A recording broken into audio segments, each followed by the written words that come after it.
He's got a conflict tonight.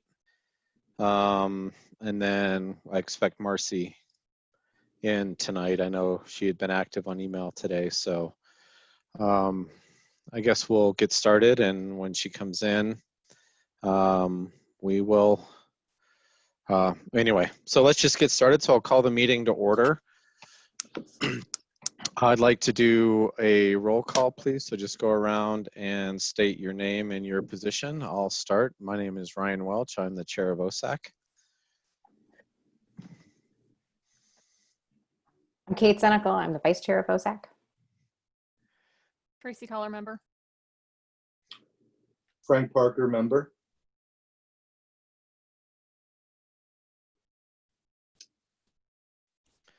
Rainer, you're on mute. There we go. Oh, still can't hear you. No.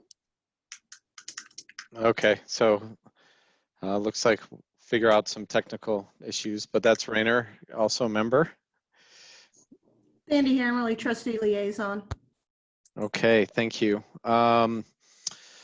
Let's go to the agenda approval.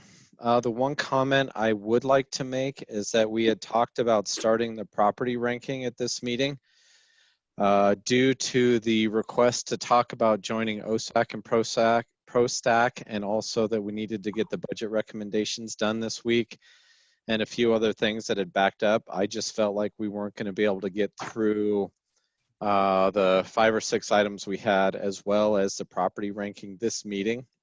So the goal, at least my mind, will be to start that next meeting when we should have more time. I mean, if we knock these items out and they're complete, we should be able to dedicate almost an entire meeting to getting that process going. So that's my thought. But with that, I will open up discussion on the agenda for tonight's meeting. Oh, Rainer, we're still not hearing you. No.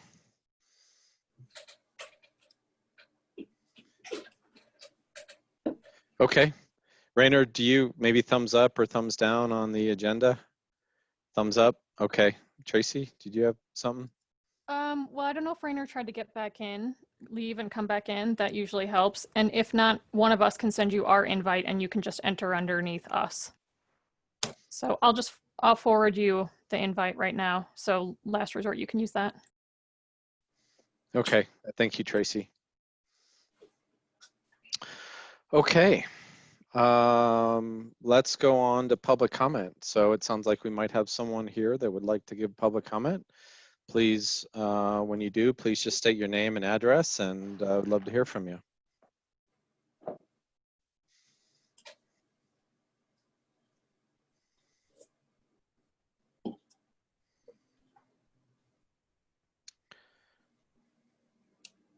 Hello. Hello. Yeah, please go ahead. Oh, hey, Drew Lane, 1769 Morrison Court. I'm just here to listen, and mainly wanted to hear about the possibility of the Zaharias property being purchased as open space and express my support for that. Okay. What I will say, Drew, just to respond to that, is that even though there isn't an active development on that, there is a waiting period after that has expired where it's still quasi-judicial. So we really won't be discussing that at length this evening. But we will be talking about impacts of the budget from the CenturyLink project. That if you wanted to listen to that, that will provide some insight into that issue. So you know, up to you if you want to stay around. What is the waiting period? I'm still waiting to hear that. I'd heard 30 days, but I'm working on confirmation of that. What I understand is that is the time that a developer could make a claim that there was some sort of interference in their development, which is the whole point of the quasi-judicial period that we're under. Mm-hmm. And since it was so soon that we just need to be careful to not get the town in trouble. I understand. And when are you planning to do the rankings? We plan to start that next month. And so we start it, and then then we have another month to do the work to finish the rankings. Okay, well, I'll keep you on for a little while and please go Okay, ahead. yeah, great. Thank you. Appreciate you Hey. being here. Hold on one second. Drew, did you say that you're at Morrison Court? Yes. Okay, thank you. Okay. So first topic is the discussion of joining OSAC and ProStack.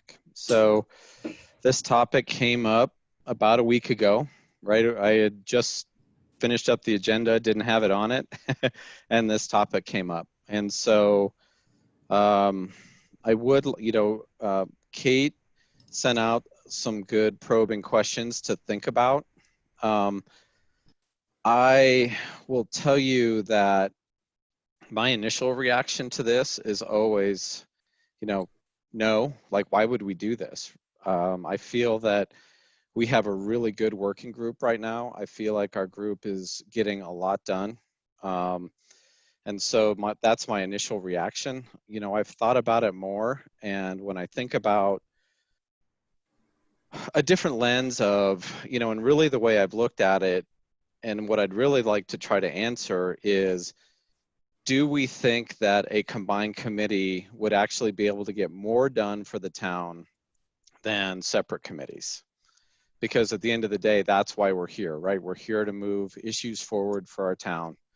And it's really an impossible question to answer definitively, right? Because we won't be able to test both sides. But I think that that's a reasonable goal, is to be able to answer that question. And with that, I will open it up to questions. I have, there's a bunch of data that I think that will come up as we start talking about this that I will try to provide. But I think before I get into too many other things to think about, I'd like to just get people's view on what they think. Is my audio working now? Yeah. Hey. Okay. Good. Thank you. Tracy. Oh, hey, good. Tracy Frank, part two. Frank, I'm sure you got a bunch of questions, so. Me? Come on. Yeah. I mean, does anyone want to go first? Okay, go ahead. Go ahead, Frank. Oh, I don't need to jump in. I'm good. I'm actually trying to practice leaning back just a touch. Yeah, but this very is hard for me. But Frank, on this topic, I think your questions are really valuable, right? I think you bring a unique perspective of things that maybe we don't think about. So I would ask you to not hold back. Okay.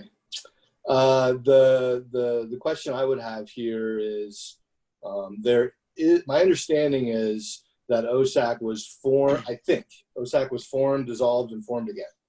And I wanted to know the history a little bit more to inform sort of why it is the way it is now.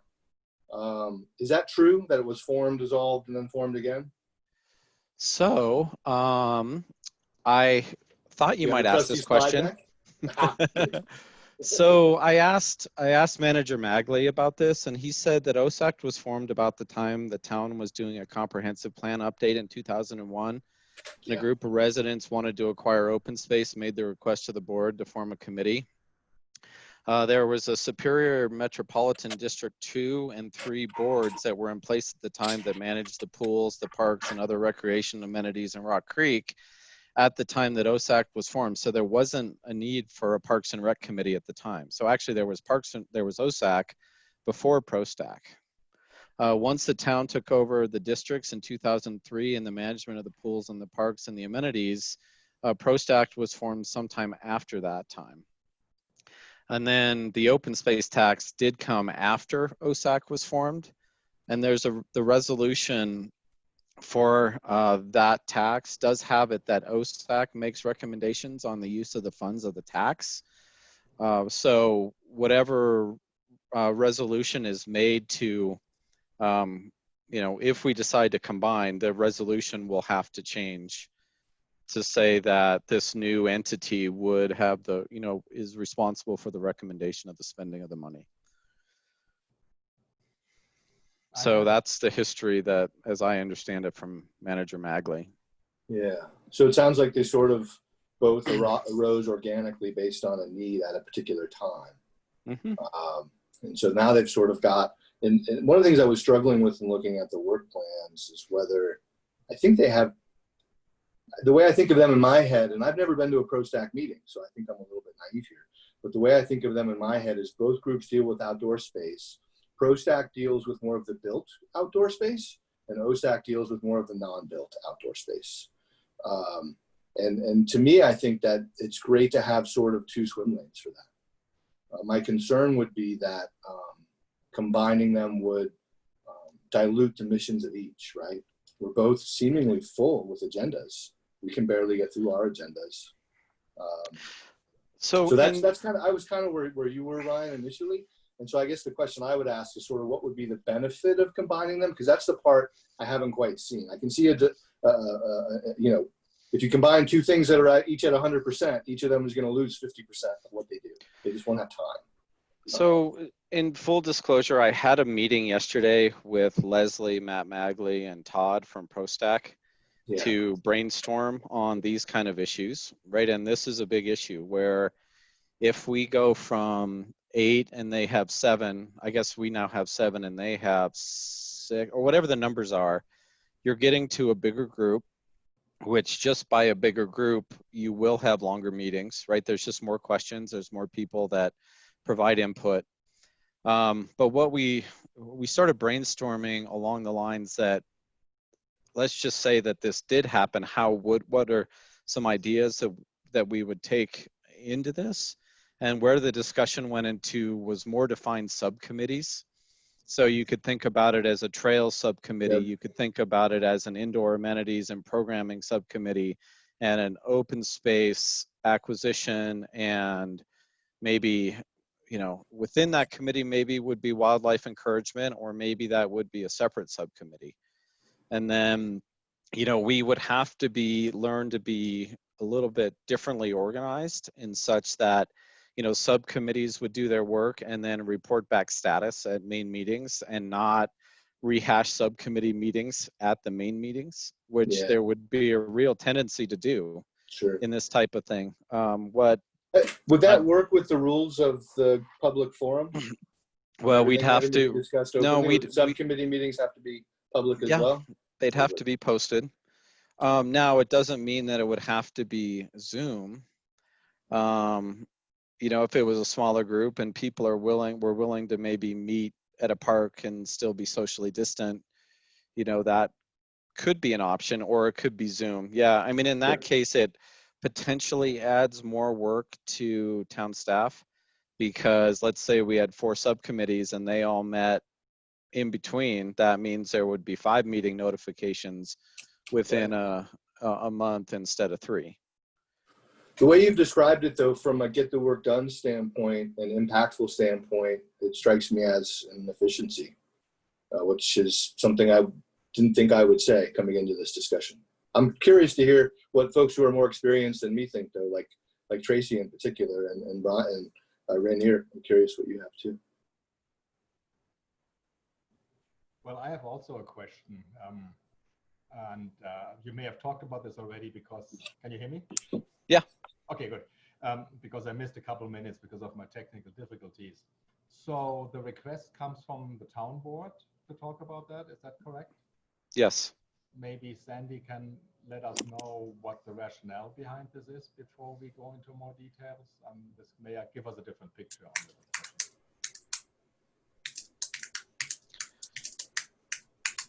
Well, I was gonna try not to have a lot of conversation so that I could really hear what you guys had to say before. But the main reason I think that the board is looking at all of the committees is A, efficiency. And particularly with these 2 committees, it appears that there is a significant amount of overlap between the primary activities that are occurring in the 2 committees when it comes to you're both working on the Post Master Plan, you both have to evaluate trails and things like that. And a lot of times it comes down that the board is now having to resolve issues where the two of you can't agree. And we really are looking for the committees to advise us based on what they believe the citizens of the town want. And so to have two different voices makes it difficult for us. So we just believe there's some efficiency and there's, we want to see as many volunteers involved as the town as possible, but we also want to make sure everybody's time, both for the committees and for the volunteers and our contractors, is being used as efficiently as possible. And particularly now with the limitations on our ability to make any significant open space purchases for a while, it's been under discussion for years, and now it also seems like the two committees are working together better than they ever have before. And so it makes sense to merge. Can I ask you a question, Sandy? You absolutely can. Do you think that this would fix something? Is something broke that needs fixing? We believe there's some significant inefficiencies with two committees. Yes. Okay. So Frank, I can give you a really good example. Yeah. You know that we reviewed that trail through Autry Park last meeting. Yeah, ProStack did in their meeting and came up with a completely different alignment. of course they did. And so now, the town staff, because we all have interest in trails, feels that we should both get a chance. But now there's two different answers, and they're not sure where to even go now to get this issue resolved on what that trail alignment looks like. Yeah. I think you can make a similar argument with the rankings, the trail rankings and other places. Yes, the trail rankings yeah. is another one. The other one that some of you have been involved in, but some haven't, is the at the end of the year or the beginning of next year, we make our recommendations to Boulder County for both Boulder County trails and open space. And that's something else that we coordinate through with ProStack. There's also leadership meetings that, Kate and I have, right? The rest of the board isn't involved, but that we have with these guys to even figure out, trail ranking issues. But like Town 15, we had to work together to come up with a joint position on that land. So, it was interesting. I did the exercise of actually putting together a joint work plan. I took the things that were duplicate and I made a combined work plan, and it's significant. It's a lot of work. So that's a real issue. But when I talked to Todd and everyone seemed to agree the right approach is to not drop work. It would be to maintain the same body of work and see if we can't figure out the subcommittee structure. But the real emphasis was not dropping everyone picking the low 20% of your work plan and just dropping it because we don't have time. That wasn't a path that anybody on the call wanted to take. So like right now we have a direct line. We get to offer our opinion collective to the board directly. That's the flip side of combining with another group is we lose that voice. It's now diluted by the other group, and it'll be that collective wisdom, but we wouldn't have a direct line. And like you said, maybe we would have come to a solution collectively about the sidewalk over in Autry Park. Or maybe in this case, it's better for the board to see two scenarios and think through the pluses and minuses themselves instead of the elected folks. I'm not sure which is right. So I'll defer here to others. Yeah, go ahead.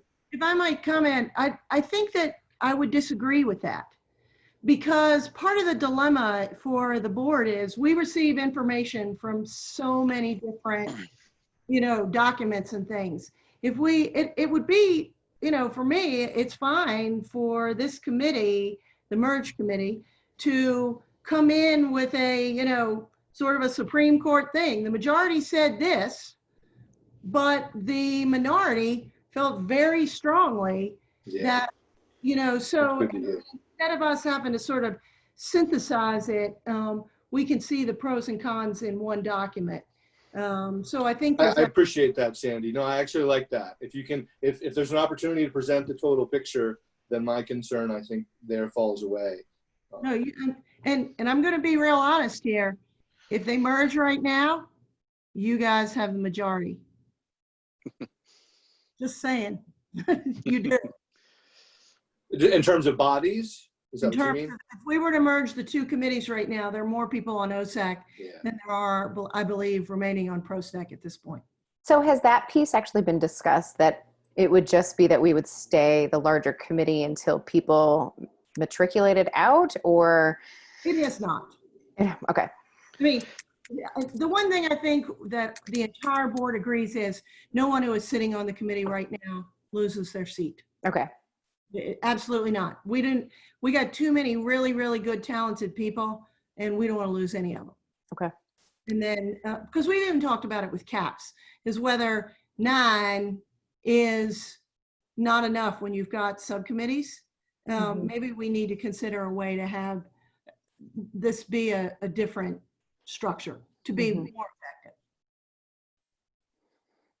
Was this a request, or is this happening no matter what? It is the recommendation of the board at this point that we merge the two committees, but we did not want to make a decision until we heard from both committees. You know, we haven't voted on it. This was strictly discussed at the work session. Maybe another comment from my side, or as a newer member on the OSAC committee. So when I decided end of last year to want to volunteer some time for the town, and I looked at the various committees, I did have a difficult time to make a big distinction between ProStack and OSAC. And because I saw overlap from the outside, you know, being new to the town. Now being on the committee a little bit, I can see the differences we are doing. Having said that, from my understanding, OSAC is very highly tasked with the, recommending ideas with the acquisition of land. And I think our budgets are pretty much used for the next many years to come. So some of this work probably will not be on the agenda anymore for the time being for financial reasons. So I can see the inefficiencies having two meetings, two groups. At the same time, having been running small businesses in my life, I know that smaller groups sometimes can be more efficient than a larger group. Yeah, thank you for that. Ryan, can you, you said that you looked at the two work plans for both committees and made a combined, version of it. Would you be able to share that with us?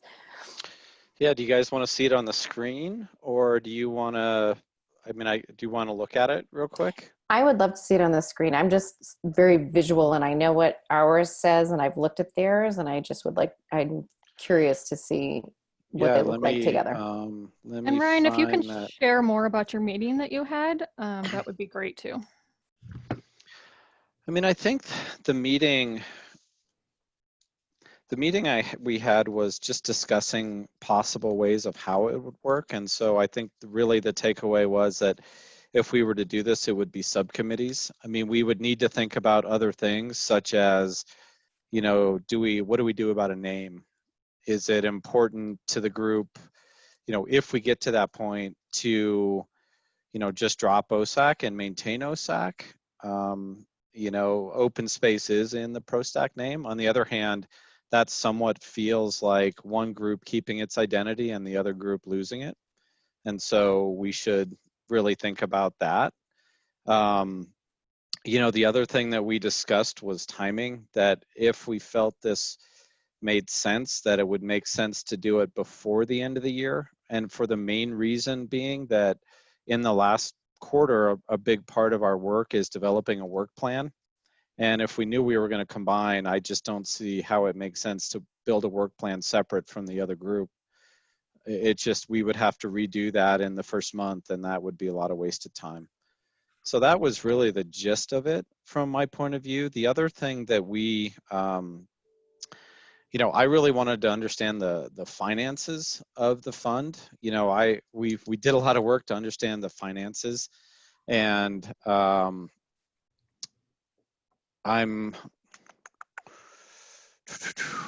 I've got to find my my spreadsheet for the. Anyway, it's hard for me to talk and look for that spreadsheet at the same time, so I'll hold off and talk. But you know what? The finances are complicated for CenturyLink. What I learned is that for the bonding, that the way they did it is they kind of combined the previous bonding and the new bonding, that there's interest only being paid on the new bonding until the old bonding is done. And so that debt won't get retired until the $800K a year in debt doesn't retire until 2040. So 20 years of $800K of the income is going to repay the debt, right? There's no more debt that is able to be issued, right? Unless the voters approved more bonding capability to purchase open space. So at about 1.15 million a year, there's expenses on top of that. There's 300K left in income in the fund. So we can say at the end of this year, the fund is zero, and then there's 300K. Now, if Jeffco and Broomfield don't come through with matching funds for CenturyLink, and there's also a repayment to the open space fund, I think for tract A and H from downtown, from the downtown development TIF, which is about $1 million. So if none of that comes through, there's about $3.5 million, I think, that has to be borrowed from the water fund that has to be repaid. So if nothing comes through, we are another 10 years without any income in the fund. If it all comes in, then the fund starts to grow year one at 300K. So that is about as clear of a picture as I can provide. And there's some unknowns there, right? It could be 10 years before we have $1 in the bank, or it could be, you know, next year we start to rebuild at 300K a year.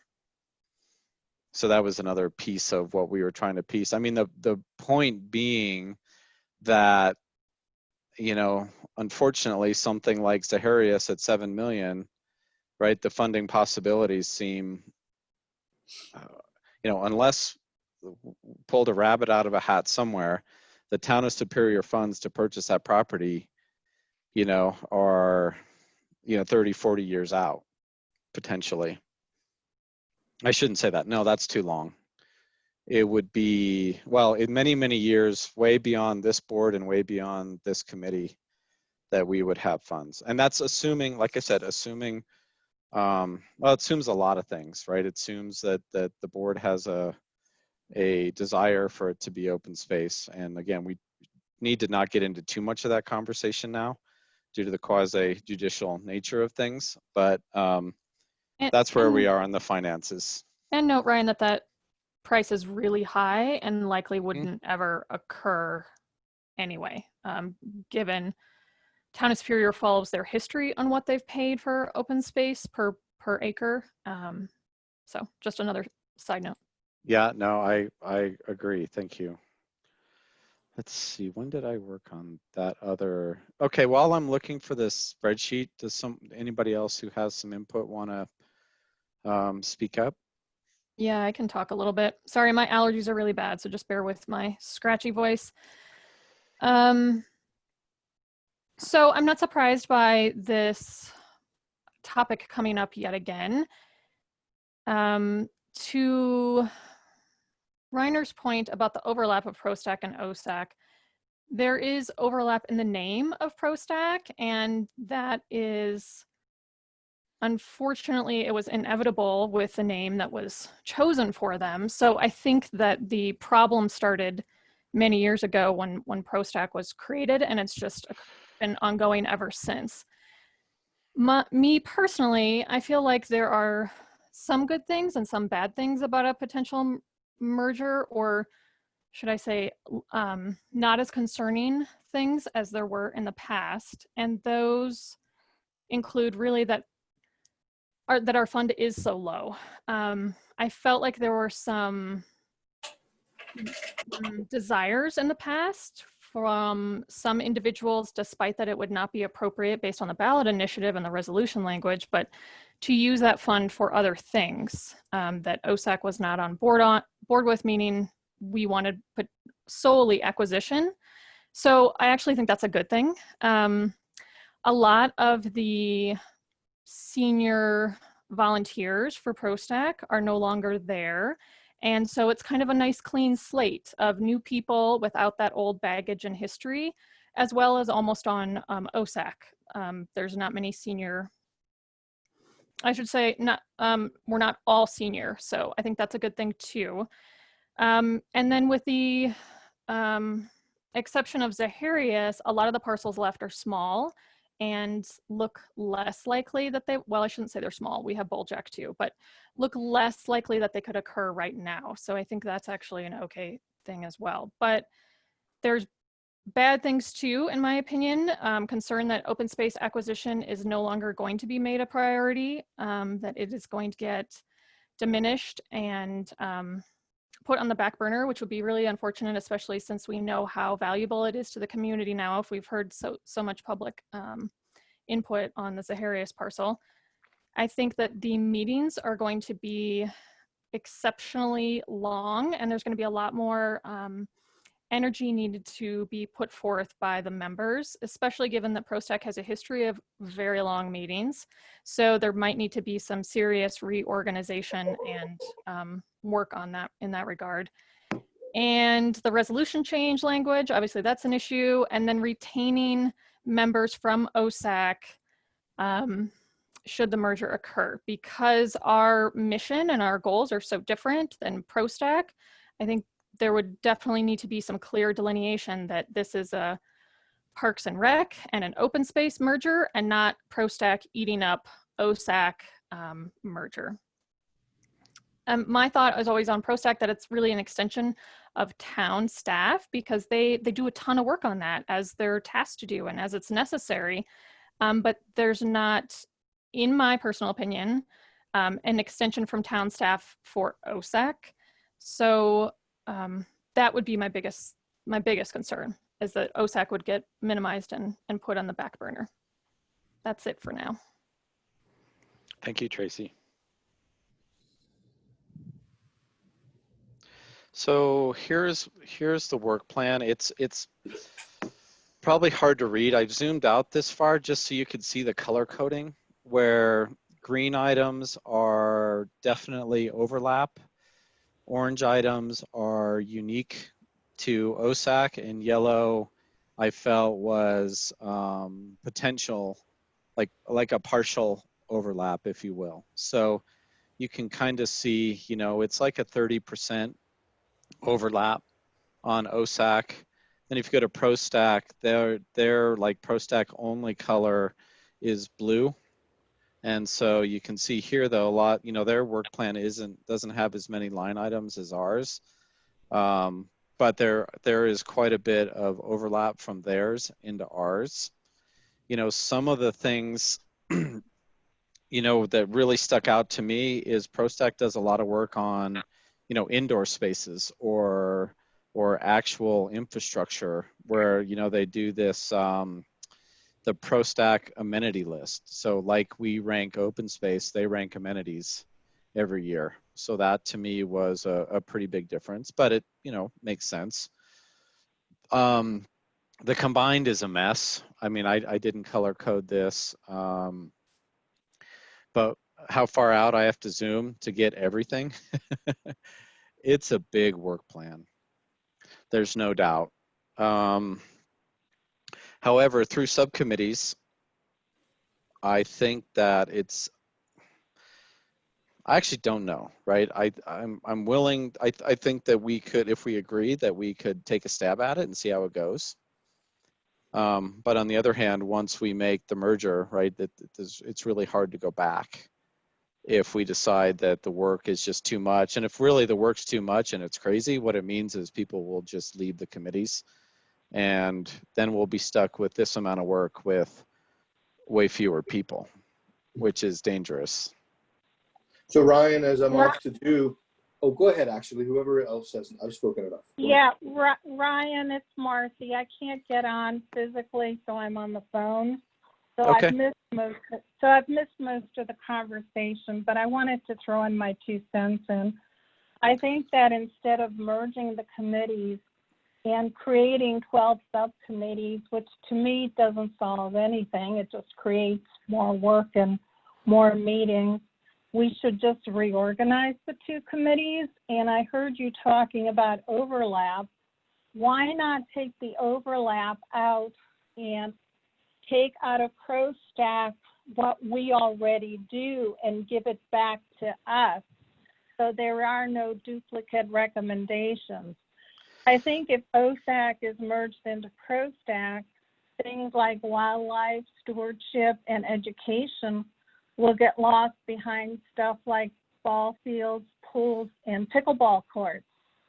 And I think the OST part of the PR should be separate committees. That's what Louisville and Broomfield do. In fact, I think we should, with all the work we have with the open space we have now, I would push that we hire an open space director and staff liaison and make stewardship and wildlife a priority. I think by merging, wildlife and stewardship are going to be submerged behind ball fields and pools and pickleball courts, and I am totally against any kind of merger. So Marcy, may I ask, why do you think it will go behind the PNR in ProStack? I mean, what is that? Where do you base that on? I just basically think, Ryan, that we should, I think this is a good conversation to have, which is how I started this, but I think it's the wrong direction. I don't think we should be merged. I think we should be reorganized where there is no duplication and we do not give conflicting recommendations to the board. I think we have a role in wildlife and stewardship and education that ProStack does not have. And I think it will be submerged in committee number 12 and the importance will be lost. And I think instead of doing that, I think it should be elevated, not decreased. Okay. My understanding of why ProStack has maintained some of those items that seem like they should be under the purview of OSAC has been primarily a financial reason. Is that they, we have our open space fund, and that is intended for acquisition. And there's the Parks and Rec, not fund, but their budget. But like the trails, that's completely under them. That's not under us, although we do get to put in an opinion on that. And that's part of why our opinion is not just the end all be all, because we don't have say on the financial side of that piece.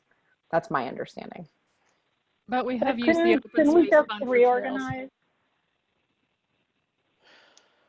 I mean, we can recommend that. We need to be careful about being willing to lose trails, right? That could be an outcome of reorganizing, that we would no longer have say on trails. So I just think we need to be careful of unintended consequences if we decide to push down that route. But if we push down that route, can't we recommend what we maintain in trails would be? Yeah, but Under ProStack feels very strongly that trails is in their name and in their charter, and so right. I don't think they're gonna. I mean, we went down this path in the past, and it was a fight. It wasn't. They didn't just say, "Oh, sure, yeah, you guys should have trails, and we shouldn't have any input in that." It did not go that way, and I don't foresee it going that way if we went that way. But Ryan, open space is also in their name. That's the problem. I agree, and I don't know why it was.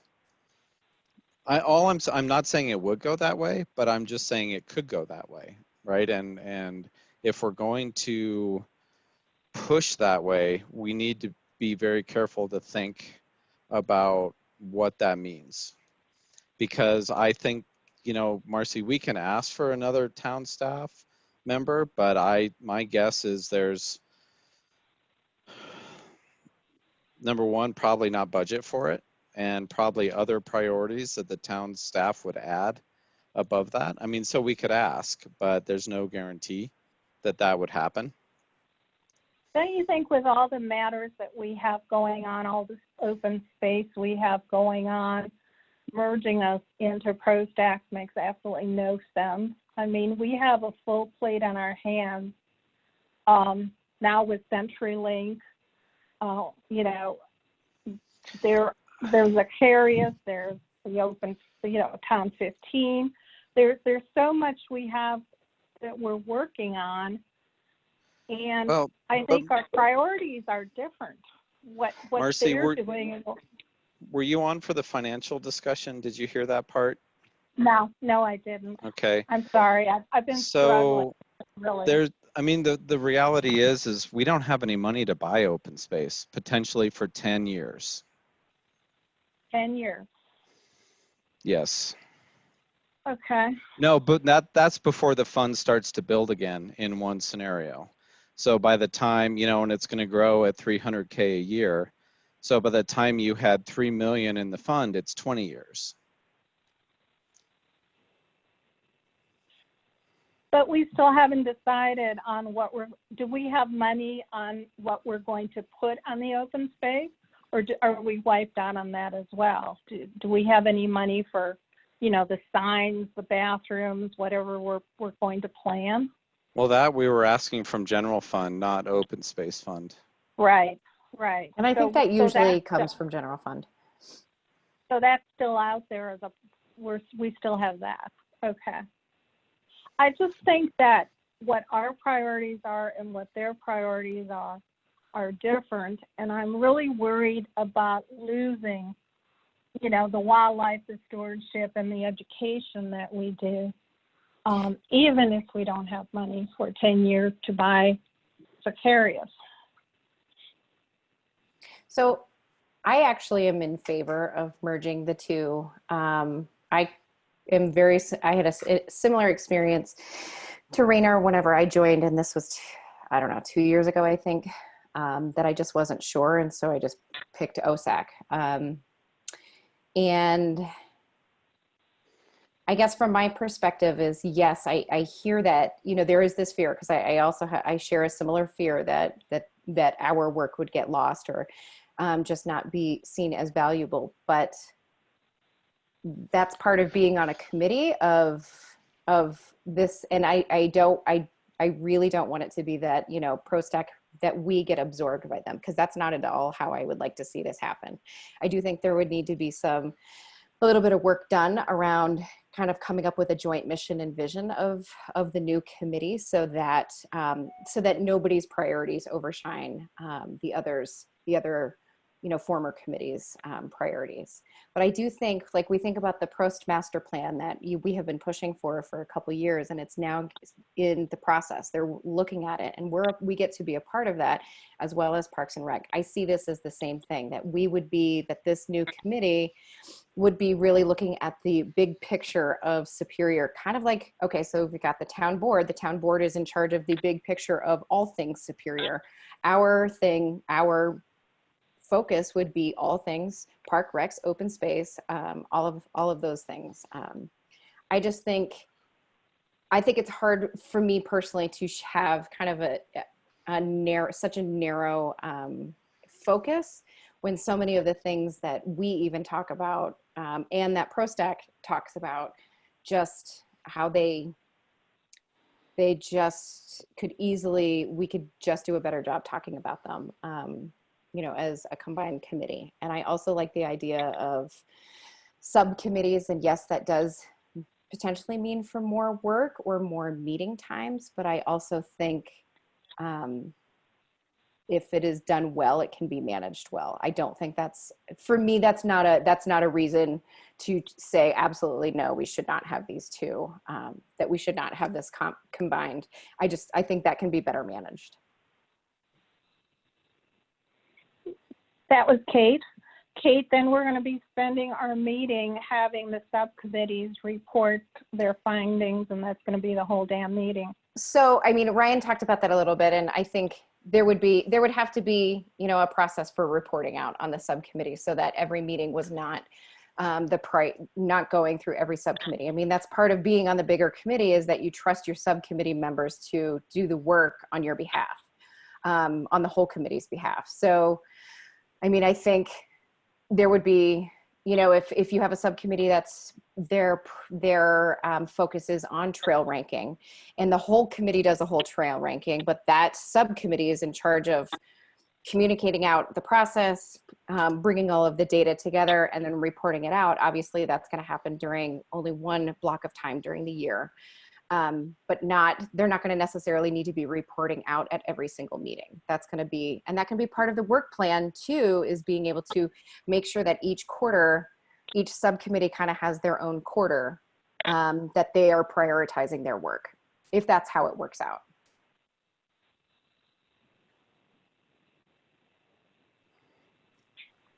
I have to voice my support for Marcy, because I agree that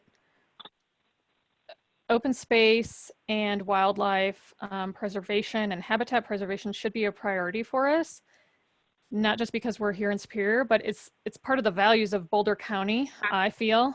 And I don't know how to avoid a merger at this point in time, but I see open space and that fund getting minimized as the years go by, and that will be a shame. But again, I'm not sure how we can avoid this.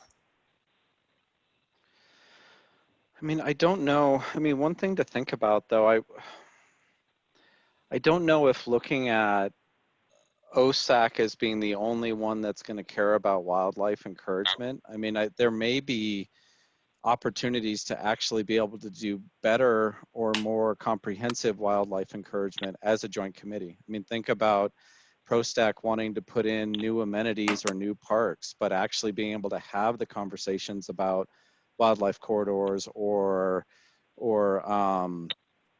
you know, pollinator landscaping as part of the plan. You know, just a different perspective that maybe, you know, we may be able to do more wildlife encouragement as one group rather than separate. And I don't know if that holds any water, but just something to think about. I think it's a good thought. It's going to require a culture change on the part of ProStack members, which is possible, I think, given the newness of them. And it's going to require compromise and meeting of the minds, which again, we have never felt from ProStack members in the past. I shouldn't say never. Of late, it's been much better. Yeah, I agree, Tracy. There's a history there that makes this hard, right? And you know, I was in the meeting when we had to present both sides of it the last time this came up 2 years ago, right? And you could feel the tension in the room, right? It was pretty painful. Now, like you said, a lot of the advocates, strong advocates for keeping separate, I shouldn't even say that. Some of the strong personalities that made things more difficult are not on the boards anymore. Anyway, I had something else to share and I don't remember. But anyway, let's continue the conversation, because I want everyone to have a chance to be heard and flush out all the thoughts on this. So let's just keep going. Yeah, Frank. Yeah, thanks, Ryan. Having heard sort of both sides of the argument, I think I'm actually sympathetic to both, being relatively new in this world. And this is the hard part for me. Having been in government, I see a lot of reorganization. And I generally find that you spend a lot of time reorganizing. I don't know if anybody else in the call does facilitation, but I do a lot of meeting facilitation. And usually when you do meeting facilitation, individuals are either what they call lumpers or splitters. And usually in the end, it all kind of comes out in the wash. You can spend a lot of time thinking about how to reorganize stuff and how to reconnect things, and it may or may not work. My view is here, I think in the end, if it ain't broke, don't mess with it. And I think I'm more sympathetic to the concerns of OSAC than the efficiencies. I'll offer one more point on that though. We serve at the behest of the board. If the board wants us to be reorganized, they should invest their time to think about how we should be organized. I don't know that we should spend our time on that. I'm here to talk about outdoor issues. To me, this isn't one.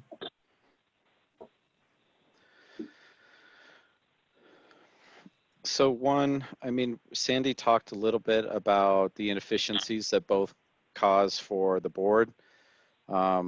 Being chair, I get to see some insight into the other inefficiencies that are caused at town staff level. I don't know if I have exact examples of that, but it does cause some angst when, you know, Allison has to resolve the similar issues for the two different boards or whoever in town staff. I don't have a great feel of the magnitude of that, but I know that was a big driver 2 years ago of why we were asking for the committees to merge. So there is some other impact to the town that a lot of us don't see, that, you know, whether or not we need to consider that or not, I don't really know, but it's also a factor in this decision. So anyway, I mean, yeah, anyway, please keep speaking up for anyone who has some thoughts. What do you see as our path forward here? Is it our job to sort of present a position to the board? Well, they haven't asked for a recommendation. They really just want to get a feel for what we're thinking. And I mean, I don't know, reading between the lines, I don't know. I think if we vehemently came back and said, absolutely not, we're not merging, and here are the reasons why, that we actually won't get more work done for the town because we merge, then the board would have a more difficult decision. If we came back and said we're okay with the idea, then I think that, and ProStack came back with the same. This is, again, I'm speculating here because I wasn't in the meeting or can't see into the future, but that then they would say, okay, well, let's work out the plan on how to merge the two committees, and probably fairly soon. And, you know, within probably end of Q3 or start of Q4 this year. So they're basically asking for our okay to go ahead. It's kind of what I'm hearing. No, that's not what it was. We didn't ask for your okay. Basically, what we said was we want to hear from the committee. And I think what we want to hear is, what are your concerns about what might be lost? And I think great concerns raised about, you know, we're afraid that open space acquisition will become less of a priority. We're concerned that wildlife preservation could become less of a priority. So I think those are legitimate concerns that you want to voice to the board. I mean, I think you've raised an excellent point. This is not OSAC being sucked into ProStack or vice versa. You want a fresh new identity. You know, so I think those are the kinds of things that we want to, I mean, yes, if there was a bad vote that said under no circumstances, but I'm not hearing that. I'm hearing concern. I'm hearing, we could see some pros, we could see some cons. So Honestly though, Sandy, I've never seen a ProStack meeting, and so any opinion I'm offering, I really don't have a lot to base it on. I think that's where I think the board's oversight of all of these committees really carries a lot of value. I was close when the meeting started of saying absolutely not, because normally when you reorg things, somebody's issues become second priority. And I certainly wouldn't want those to be ours that become second priority. And I'm hearing that there's some history here that might suggest that would be the case. Again, I don't know. And so I hear what you're saying.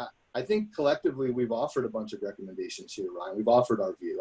My suggestion here would be to send forward a bulleted list of all the points that have been made. I think there's a third point here. It's not a yay or a nay, but is there a way to reorganize us so we are a brand new committee with no duplication that is more efficient and can do a better job for the board, yet maintain our identity and do a better job at what is on our plate?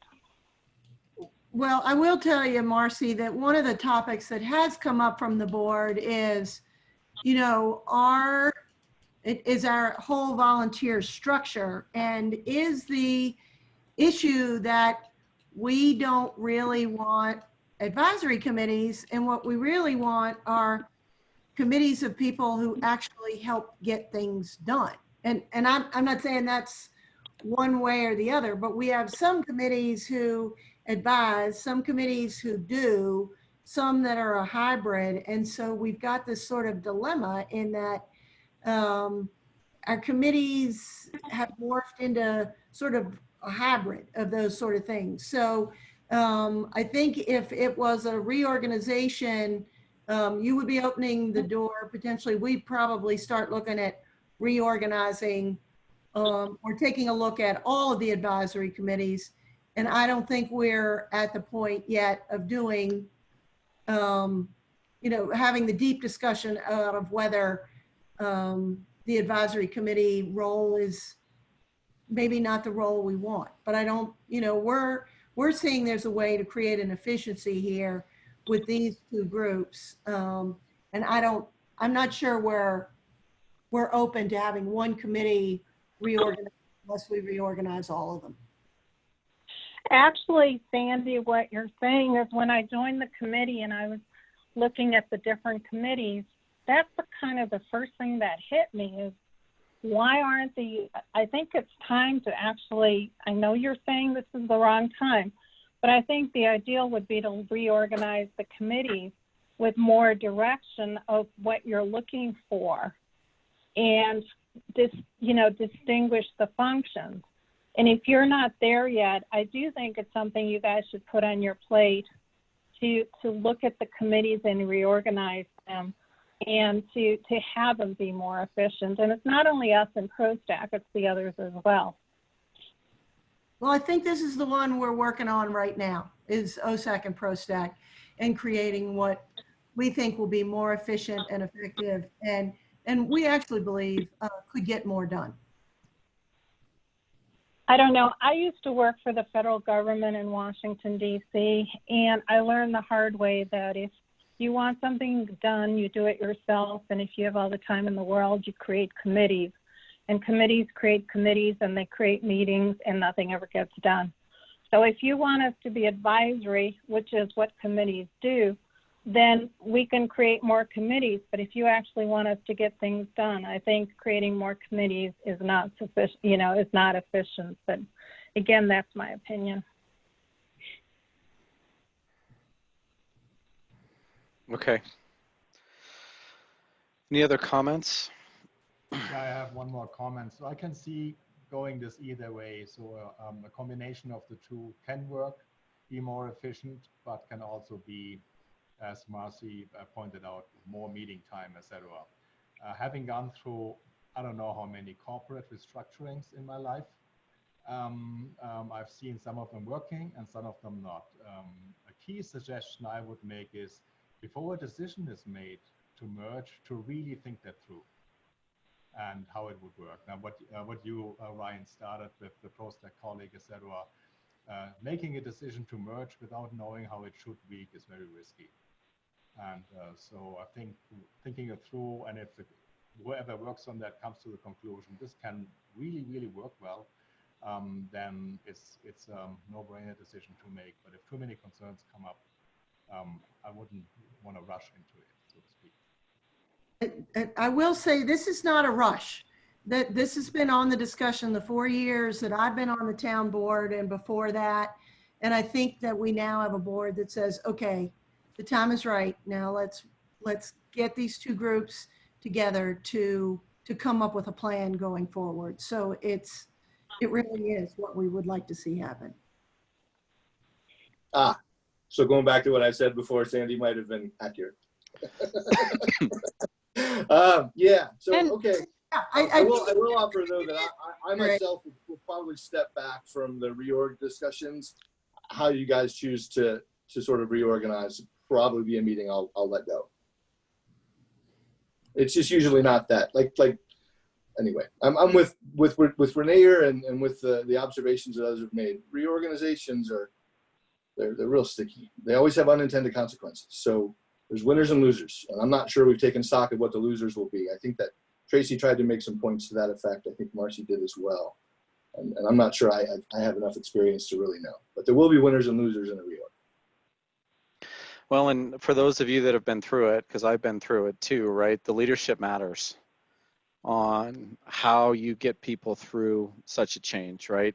So for this type of change, where the leadership matters would be, what does a combined work plan look like, right? Does it take really the mission and the vision of both sides equally into consideration, which equal may be impossible, but near equal as we can. And then super strong leadership in meetings so that we don't have, 4-hour meetings. Because that to me is a real threat with 13 people and subcommittee reporting and whatnot. I think it could be managed, but then again, as different people step in and there's different personalities and how strong the leadership is, that's always a risk. And, but I think that we have a good set of concerns. I don't know if we want to maybe wrap this up by summarizing those so that we capture them succinctly, or keep going on the discussion. I'm happy to do either one. I think a summary is great, Ryan, but I want to ask Sandy one question.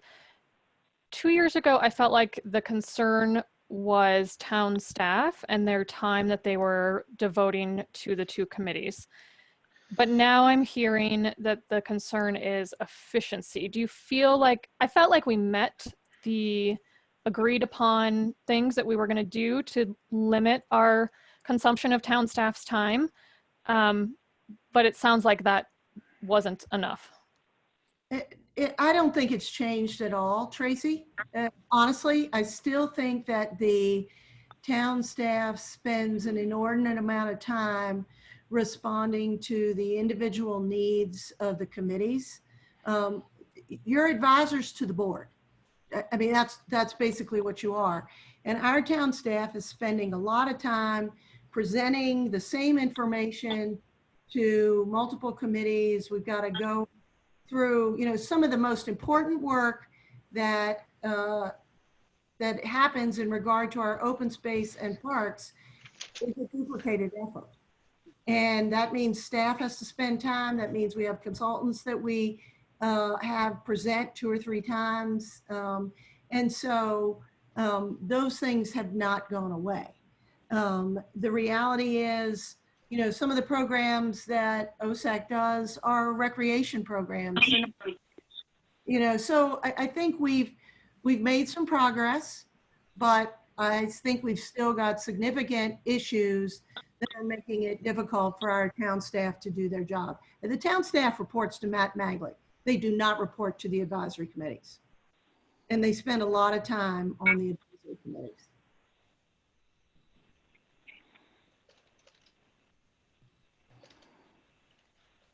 I think we're ready to summarize, don't you, Ryan?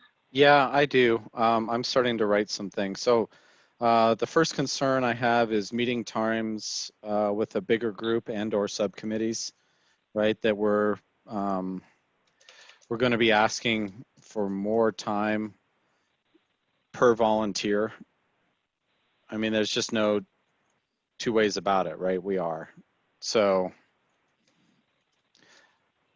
now, whether or not it's more, it's more time in the one group, but is it, if you had 18 people, right, is it actually less time? I don't know. But my concern is a 5-hour meeting, right? We know that those don't go well for this group. The board, I don't know how they do it, but that's harder for this group. In addition to subcommittee meetings. Yeah, right. That will be required.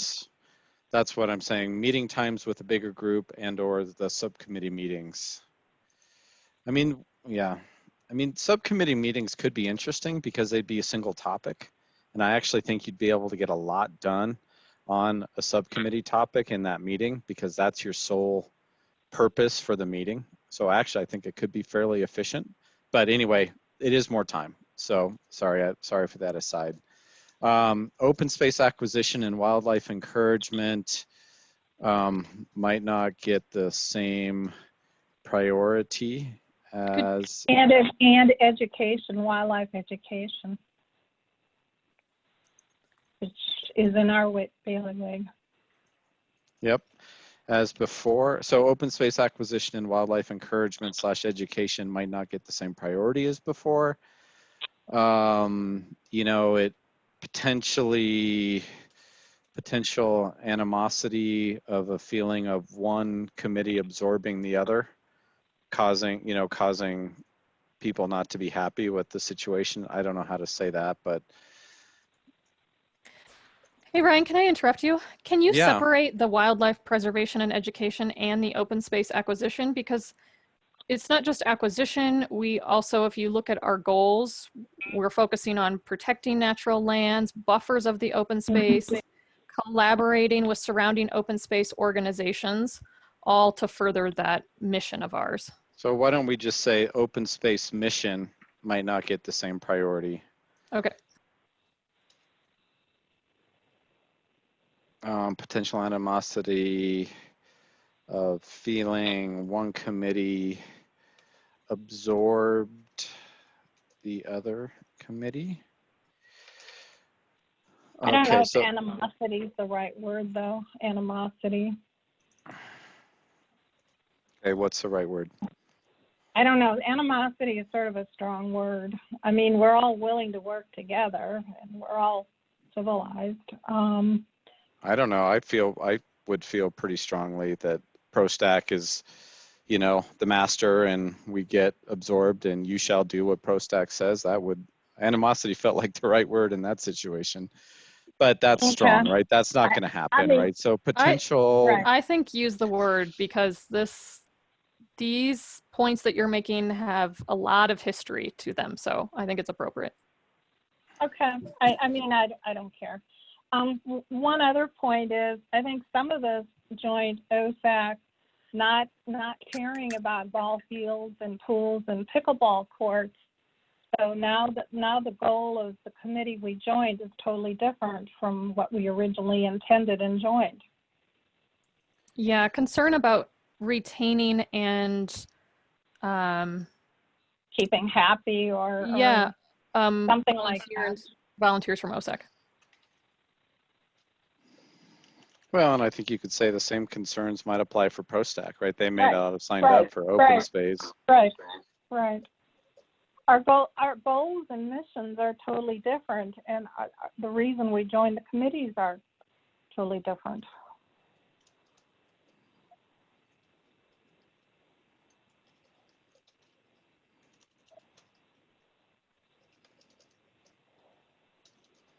I'm saying concerns about maintaining members from both committees with a new mission statement of the combined committee. But are we as OSAC concerned about retaining ProStack volunteers? I mean, I know that's a reality, but is that our concern? Well, my concern is a work plan that's going to be a lot for 13 people being put on the shoulders of 7 people. Yeah, that's a good point. Right, there's just too much work. So if enough people felt like this wasn't for them, or even said now that it was for them, but then not. But then again, on the other hand, the town could recruit with the new mission and vision statement, and new people could join. So I think there's issues to figure out there. Does that encompass it, or did I miss anything? I have 2 more. The resolution wording change. That's an obvious one. What do you mean? I mean, the resolution wording will change, right? There will be a new resolution. Yeah, I think it's just an important thing to note that is going to have to happen. Oh, I mean, but they know that, right? I just don't know if that's a concern of merging, or if that's just something that needs to happen in merging. Okay. And my primary concern is 20 years down the road, when there is more money in the fund, that it still be directed. Obviously it should. Obviously the ballot initiative says it directs at that, but that it is used for acquisition and preservation of open space and not used for parks and rec.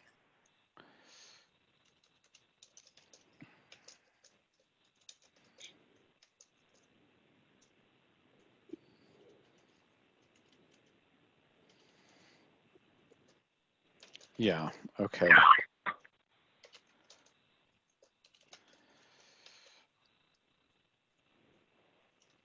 When there is open space money in the future, that the money not be diverted to non-open space purposes. Do we want to say purposes or acquisitions? I like purposes because it's broader, but I'm open. I mean, there will come a time when there is no more land to buy, and we've got this tax, and then either Totally. But I we'll think have, that's a conversation that the board needs to have. If there's no more land to buy and it's a tax for land acquisition, do the taxpayers want to redirect that money to Parks and Rec, or does the tax need to end? I don't, right? that's just my. Yeah, I agree. That's something down the road. I mean, this is 20 years down the road because the tax has to repay the debt for the next 20 years. So, but I think that that's a good one. Okay. Everyone feel comfortable? Was our creation a requirement of the tax? No, our No? committee was created before the tax was passed. Okay, so that wouldn't be a legal hangup. Just thinking out loud. No, I mean, the town manager knows what needs to be done in terms of how this needs to be worded in terms of changing the status of the two groups. Okay. So not too worried about that one. Yeah, more importantly, the town attorney is not going to let us go astray of anything that we're obligated to by the voters. You know, the ballot issue gives us some limitations. And so the town attorney is going to make sure we do protect what we have agreed to with the voters. Okay. Does everyone feel comfortable with where we are here? Yep. Ryan, would you send me the summary of concerns whenever Yeah, tomorrow, I'll send today? them to you. Yep, Okay. for sure. Thank you. I did write them with the intention of emailing them to you. Okay, so moving on to our next topic, it's budget and recommendation for the budget recommendations for 2020. So we've been discussing this. We've come up that we want to ask for the Orm and Roche with the small, medium, and large ask, like we did last year. And Tracy has done work preparing the PowerPoint.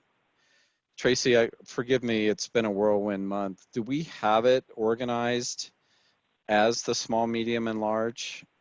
Yes. Okay. Now, what I went back through all the meeting notes from last time, and I don't think we actually made a recommendation to the board last year for this. What happened was we started talking about it, and the suggestion was that we go and present to the during the budget process, that we actually show up and present the thoughts. And so what I don't know is, should we go that route again this year, or should we make a recommendation, or we could do both? And maybe we should do both. Well, one note on doing both. I mean, it's a great thought, but the presentation is essentially the same and the board is essentially the same as a year ago. Okay. I don't know if that changes anything. You know, we can absolutely still go back, but it's a broken record. Yeah. I mean, I'm fine making a recommendation along the lines of, you know, the board OSAC would like the board to consider the small, medium, and large amenities list for the Orm and Roche Trailhead as presented at the budget presentation in 2019.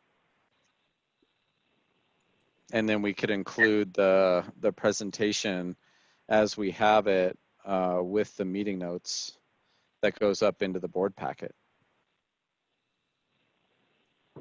I think that's a good idea.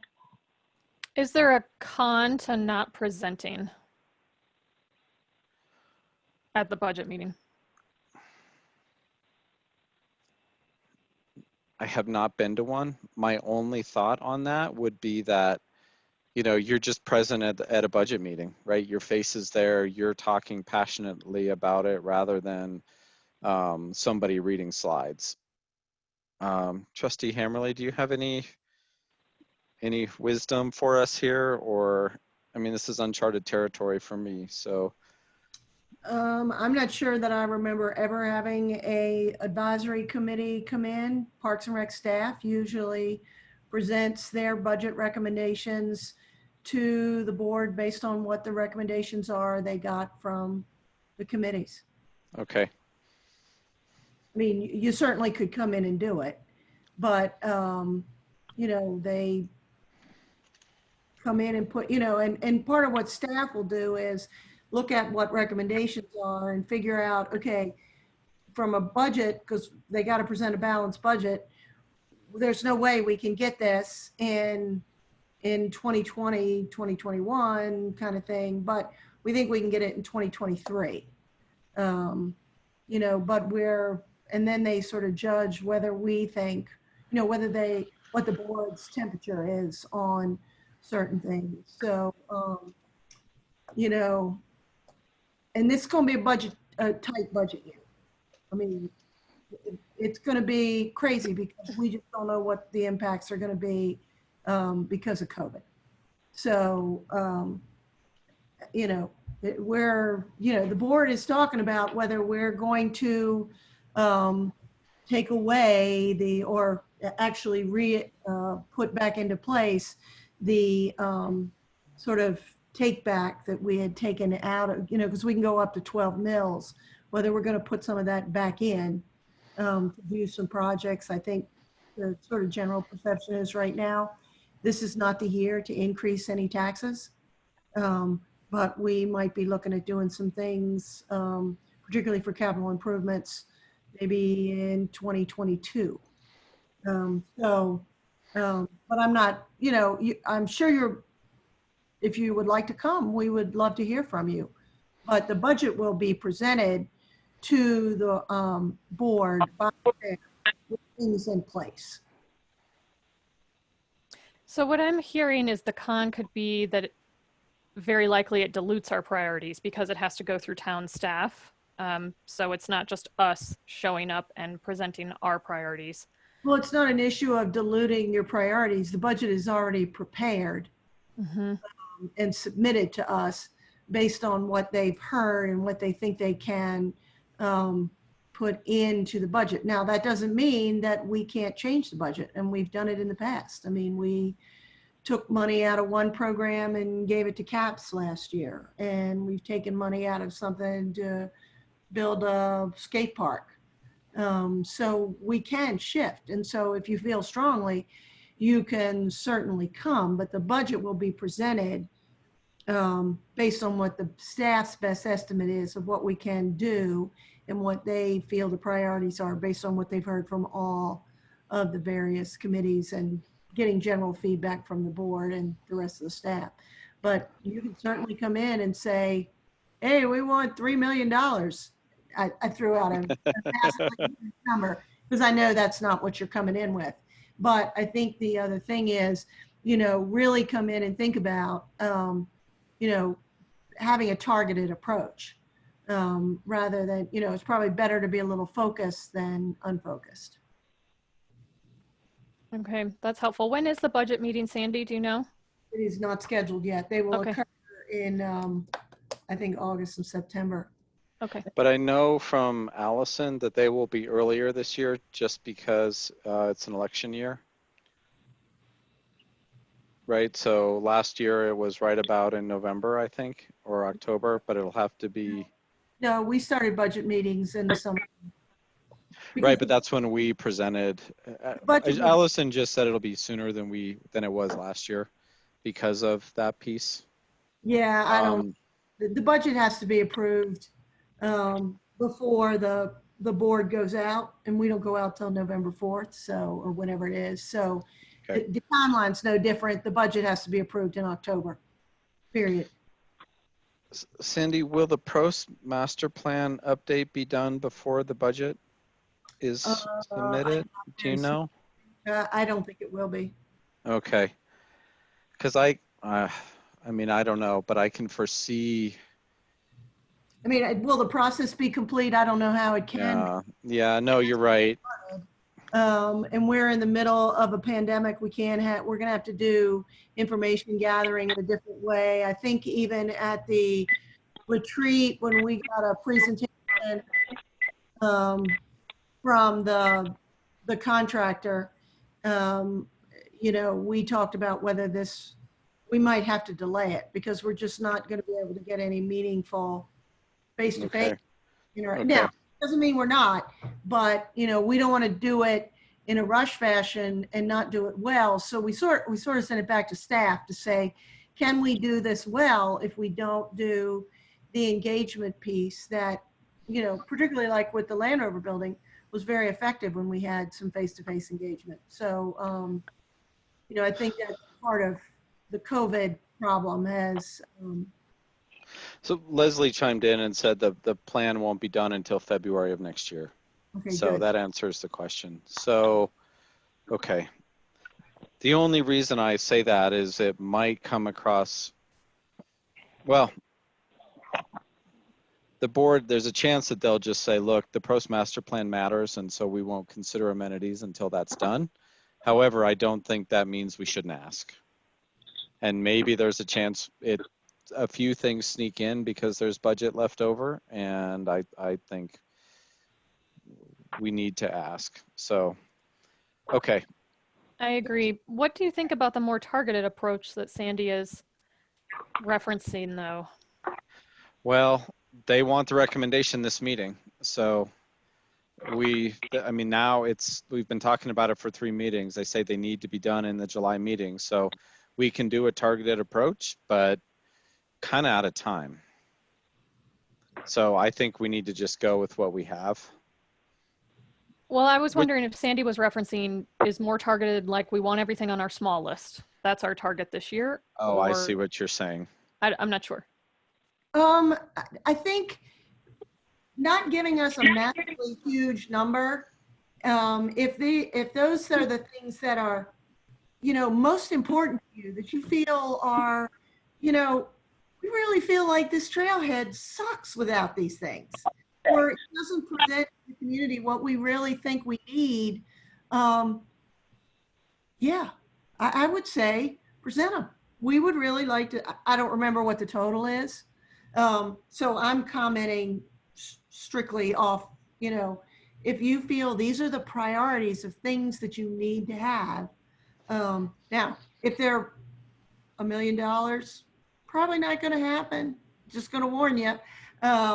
But 250,000, that to me is not an unreasonable ask. And I thought our small ask was pretty small, right? It was like what, 50K or something like that? Less than that. Yeah. So, build the case for why you think the small list are the things that you really think. I mean, it's a damn cool trailhead right now, you guys. It's awesome. I drive up there all the time. And I don't hike because I have a really bad knee, but there are things I believe you want and we all want that would enhance it. And so, I say, don't go for the moon, get us part of the way there, or something, bite it off a little bit at a time, and you might have more success. Or if there's something way out there that you think is an absolute essential priority in the big list, put that through. Thanks, Sandy. Yeah. So I'm a little stuck on where we go from here. Well, do we need to pull up the list and just get people's input? I don't know. I'm stuck too, Ryan. So I have the PowerPoint that you had sent that I had included with the oh my God, I can't speak, the pre-work. And on page 12, it does have the kind of estimated budget for each of the 3 options that we had presented. And then, from there, if people actually have that available, or if Ryan if you want to what's the word, presented. That would, we could even do it just from there. And just to even give a quick summary, our smallest one was approximately 20 to 25,000. Medium was, and on top of that 20 to 25 was an additional 40 to 300,000. And then the large could be as much as 350,000. So we could say, yes, we want the bare minimum of the small. And then, if we're going to look at, we could make a small priority list of of items on the medium that we would like to see added as well. I just want to add one caveat with that estimation. It is a super rough estimation from Patrick. Okay. So it's not like we got a lot of his time or things broken down one by one. It was really him ballparking. Okay. I think Sandy, I think I think by saying consider small, medium, and large, that's more effort than just saying we would like to see the small list budgeted in 2021 at 20 to whatever we said, 20 to 40K, 20 to 25K. And when you look at the list,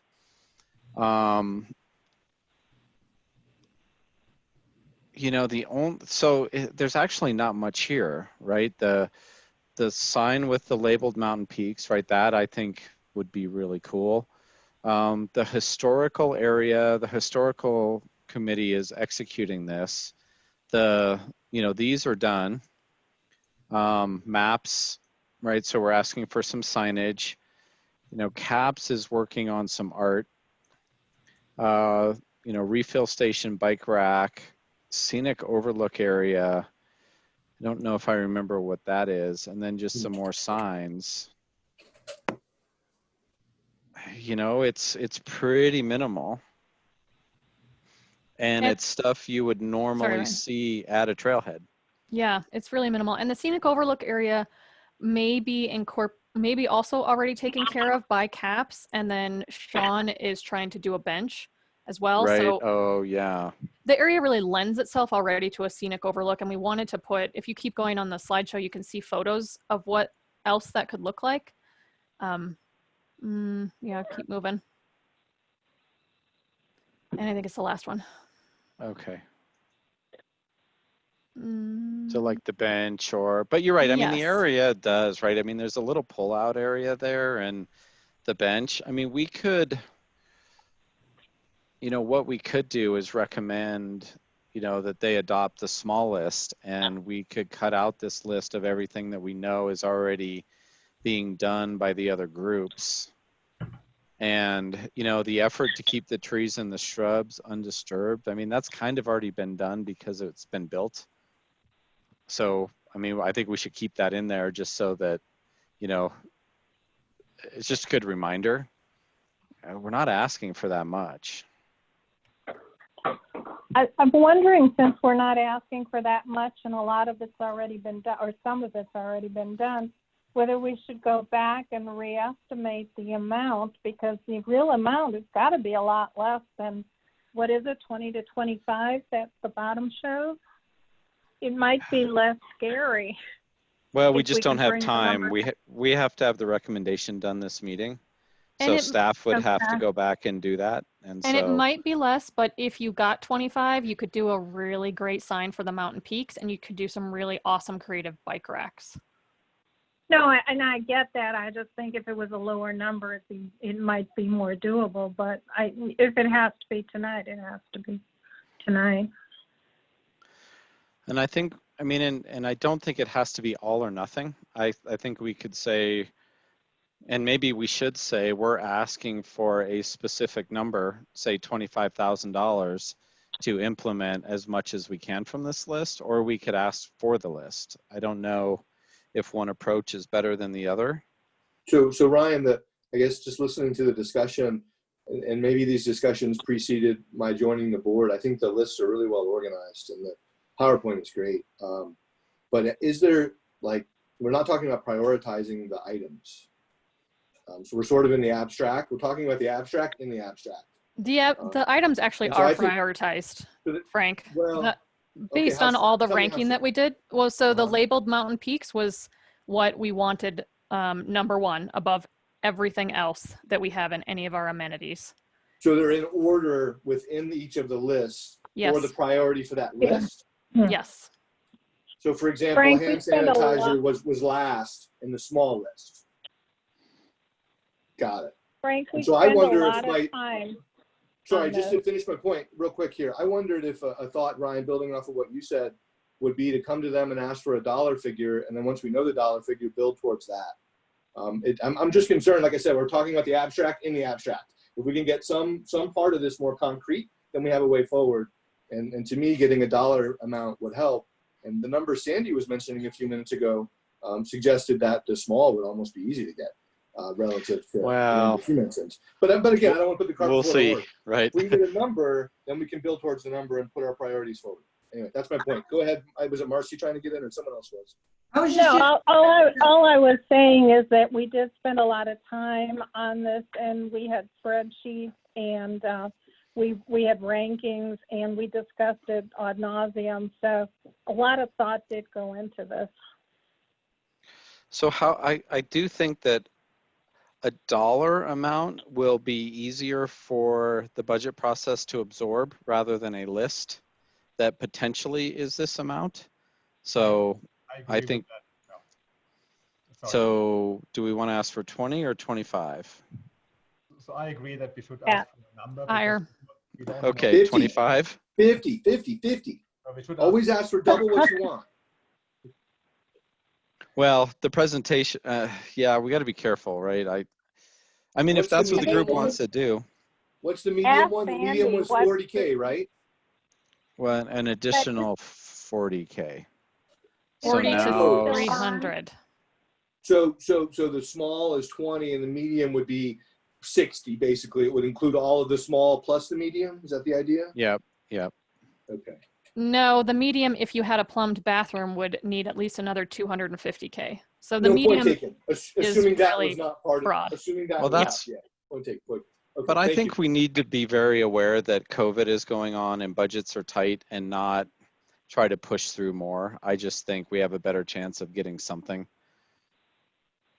So my Is sense Sandy is if you still come on in, to if you give come us in high, feedback? go ahead, sorry. I was just going to say, is Sandy still on so she can give us feedback on what she thinks will win this? The strategy. my comment would be, if you look extremely nebulous, like, oh, just give us $25,000 to do things, it's not going to help. We want to know what we're going to achieve with the budget. It's a whole lot easier to cut something when it doesn't have some detail behind it. Sure.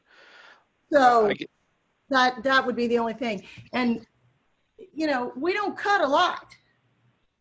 But when the staff's trying to put together a budget that balances, then, they're going to look at what's more specific and what's going to give the biggest bang for the buck to the town, and based on various things they've heard. So, yeah, you can say 50, and when I said $250,000, that's just me talking, Point taken, point taken. Trustee Hammerly. Point taken. Well, but I I mean, don't think twice about spending $2 million on a road, because roads are a big priority for me. Right. So, that's where I'm like, say, these are the things with, $25,000, we will be able to accomplish these things at the trailhead. Yes. What, can And I ask think one that's more how we clarifying- would do it. Yeah, go ahead. One more clarifying question for Tracy. Do you, in the prioritization, for the stuff that's on the top of the medium list, was that prioritized below the stuff on the top of the small list? Like, does preservation of the rail bed stuff fall below the hand sanitizer one? Correct. Thank you. Now I And- understand better. Some perspective on cost, though. The CAPS subcommittee that Reiner and I are on, they have, correct me if I'm wrong on the number, I think it's 30,000 for an art piece. So when you're thinking about a sign that we kind of wanted a metal one that looks three-dimensional and really awesome with all the peaks, as well as creative, interesting bike racks and etc. I don't know that I would feel comfortable going too low just because I don't think we're going to get quality in anything, but who knows? Well, I think we would say to put towards this prioritized list and then leave it, you know, if we had the money, then we could provide more input on how we go down the list is my thought. Okay, so let's wrap this up if we can. So we've got good direction. What I'm hearing is that we want to ask for a dollar amount. We need to decide that if it's 25K or 50K. I'm comfortable with whatever you guys think is best there. I was just shooting for the moon. So yeah, I'm fine with your 25 number. You guys probably know better than me. Well, this was just done really quickly, kind of a guess last year, right? By Patrick Hammer at the time. So Patrick Hammer's estimate, I heard Trustee Hammerly suggest that the more specific we can be, the better. And so do we need to unpack that 25K and start putting dollar figures next to each of these items? I mean, No. again, remember, we're pretty far into a meeting. It needs to be done today. We don't have time to do 2 hours worth of work tonight with everything else we need to do. So unfortunately, we weren't able to have this level of detailed discussion last meeting. Yeah. So I think that I think what we should say is, you know, OSAC recommends the town board allocate 250K to augmenting the Orman Roach Trailhead to include these prioritized amenities within that budget. By 250K, you meant 25. Sorry, 25K. Did I say 250? Yes. I'm good, Brian. Either way you want to go. I was like, don't do that. But I do think it would be helpful to say because I'm hoping that what would happen is when the staff presents your ask, they would put in there, these are the kinds of things, so that it's not just this nebulous $25,000. So even if it's the whole ask, but at least for the board to have a little bit better idea of, for $25,000, we think we can get a bike rack up there. We can do some things that that to us, would make sense to the board. Nebulous is hard for the board. Oh yeah, no. I'm gonna put in the prioritized list of the amenities. I just didn't list them when I was writing that. Okay. All right. Cool. I just wanted to make sure. Okay. So OSAC recommends the board budget 250K to augment the Orman Roach Trailhead with the following. Gosh, I even wrote it 25K. Gosh. Man. You really want those heated toilets, don't you, Ryan? I do, yes, with the following amenities. And I guess we need to get the amenities in here because we need to vote on the recommendation. So let me just do this really quickly and delete out the ones that we know are being done. Dog Ryan, waste. we're still looking at your screen, right? I just want to make sure. Yeah, that's fine. Okay. Oh, yeah, I guess I had some other stuff from other things on there. Thank you. This is done. So it's sign with all labeled mountain peaks. Strong effort to keep trees and shrubs on parcel undisturbed. Maps, refill station with water bottles, a bike rack, scenic overlook area, wildlife and/or plant information signs, an information center, and sunscreen and hand sanitizer stations. I have a question to the list. If you don't know the exact pricing, should we ask for a little bit more? I mean, I don't know. The risk I think we have of asking for more is that because of COVID, the higher the number is, the higher probability they just say no. That's the risk I think we run. I have no feeling for where that line is. But we could bump the number up and they could come back and just say, well, instead of 35K, we could allocate 25K. That sounds like a great number to throw out there. You mean the 35? I would agree. Yeah, let's go with that. Okay. Any other discussion?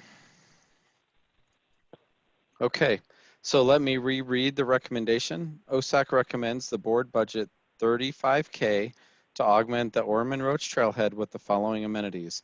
Sign with all labeled mountain peaks, a strong effort to keep trees and shrubs on the parcel undisturbed, maps, refill station for water bottles, bike rack, scenic overlook area. Scenic overlook area, did we decide we wanted to remove that? Sorry for the, we kind of said it was done, and that to me is vague. It is vague, but I lean towards leaving it in. Okay, But well, let's leave it. I'm fine leaving it because it's a prioritized list. Following, I think we should say prioritized amenities. Okay, thank you. Let me start over. OSAC recommends the board budget $35K to augment the Orman Roach Trailhead with the following prioritized amenities. A sign with all labeled mountain peaks, a strong effort to keep trees and shrubs on parcel undisturbed, maps, refill station for water bottles, bike rack, scenic overlook area, wildlife and/or plant information signs, information center, sunscreen, and hand sanitizer stations. one last question. Does anyone remember, I was just up there, did anyone see sunscreen or hand sanitizer? I can't remember seeing them, but I just want to make sure we're not inaccurate in that list. I haven't looked in, but There was, I know I was just there the other day, and there was one down at the bottom in the Old Town gate that had actually been knocked off. It was sitting on the floor. Okay, then let's just leave them. okay. But I'm not sure. I just don't remember, Tracy. Okay, so the recommendation as read, let's take a vote. So all in favor, say aye. Aye. Aye. Anyone opposed? Oh gosh, I did this wrong. You Sorry. need a second. Yes, I would like to make a motion to pass the recommendation as read. Do I have a second? I will second.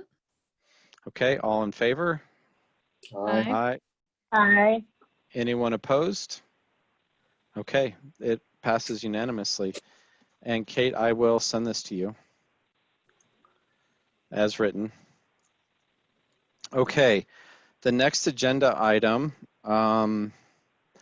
is, okay, so we're about 30 minutes behind schedule, which that's okay. At some point we do need to decide on the 5K budget that OSAC has that won't be spent this year. We teed this up last time. We said we were going to talk about it more this time. So I think we can talk about it. I'd like to limit the time we talk about this because we still have time during the year to make a decision on this. I don't think this is as time critical as some of these other things we need to discuss. So with that, let's start the discussion. I mean, last time we talked about potentially giving it back to Parks and Rec Committee, or not committee, the town staff to do with what they please. And they said there was some tree work that, $5,000 would go a long way towards. We talked about potentially using it to bring in some sort of consultant if we felt that there was some area maybe we wanted to learn more about. I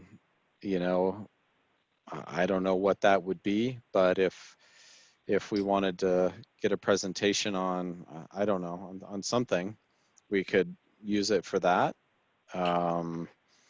Brian, there's a topic coming up later in the agenda on prairie dogs, and we got a note about from a couple of folks actually about whether or not they should be considered for CenturyLink. And the idea was to hire a consultant to do an assessment, not to put the cart before the horse, but perhaps that's an idea. Yeah. Okay. We also talked about using it on Orman Roach. Yep.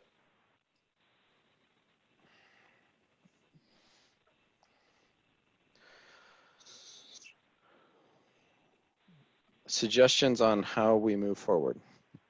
Do we want to vote? Do we want to do, I mean, do we want to take those 4 and just have everyone rank order their priority? And I don't really like that because we could fund more than one thing. Yeah. And we also don't know what some things will cost. I mean, I think, you know, Can I ask you about the Raptor project? sure. Does that Oh, need yeah. any money? Where is that? I mean, we could ask.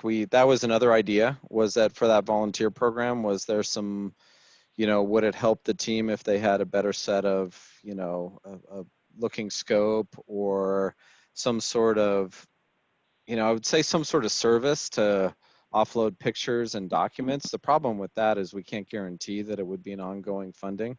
So a one-time purchase seems like it's a better use of the money than something like a service.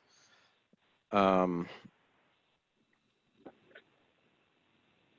are we at with boxes and Wi-Fi and all of that? Does that need any more money, Frank? Sort of stuck in glue. The money side of it, I don't know, Tracy. But the process itself is sort of stuck in glue because breeding season is kind of ended, and for various reasons, I think there were siting issues that we talked about. Yeah, I thought we had everything purchased, right? We just didn't have it installed. That's my understanding, is that my memory says that we, last year, that the board allowed us something, Boxes are good. a very small amount of money, but it was fine, that it was covering the cost. And I think the Wi-Fi thing has just been a barrier, but that hasn't been a financial barrier. It's just been a location barrier. And a staff time barrier. I think I've heard that message a few times on this. So we were talking about hundreds, not thousands. I mean, it was a couple hundred, as I recall. Yeah. For the boxes? Yeah. Yeah. Yeah, I think that was right. I think the video equipment was more, but I don't know if it was purchased. I honestly don't know the status on it. I have the tendency to want to ask Allison then to come back with some numbers for us, but that's Well, giving but her another maybe, task.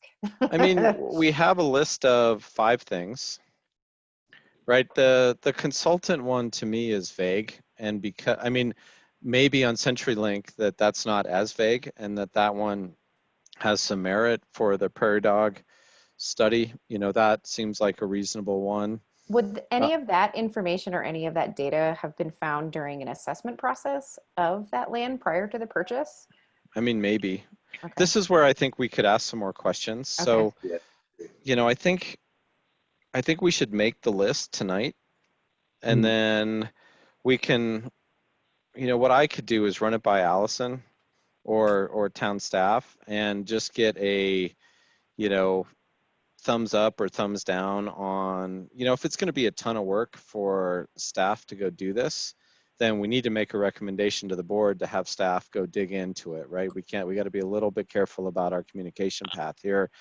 So, but I think that, Allison saying, sure, yeah, they looked at CenturyLink for the habitat during the, due diligence of the purchase, then that's a piece of information that's helpful. So let's make the list and run it by, I mean, it doesn't have to be Allison, but through Parks and Rec staff, through Leslie's group, and see what feedback comes out, and then make a decision at the next meeting.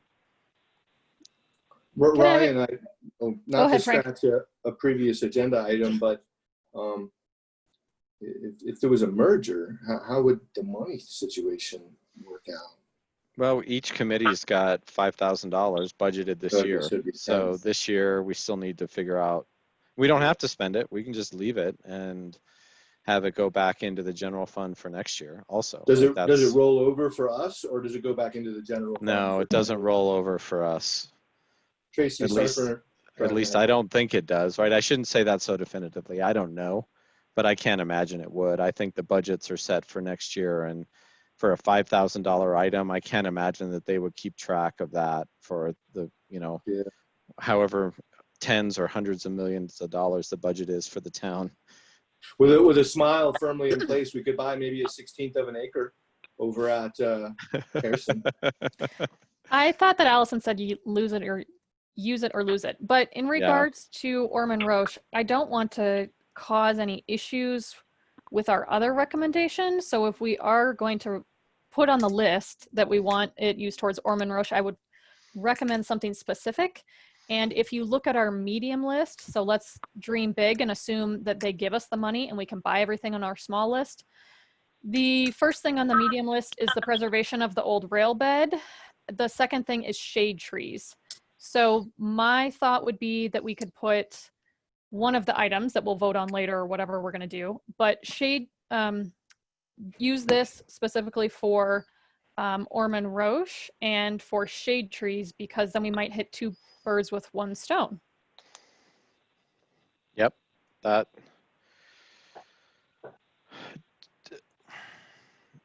The challenge there might become that that's Boulder County easement land, not Superior land. And so we are creating some work now with needing to coordinate that with Boulder County.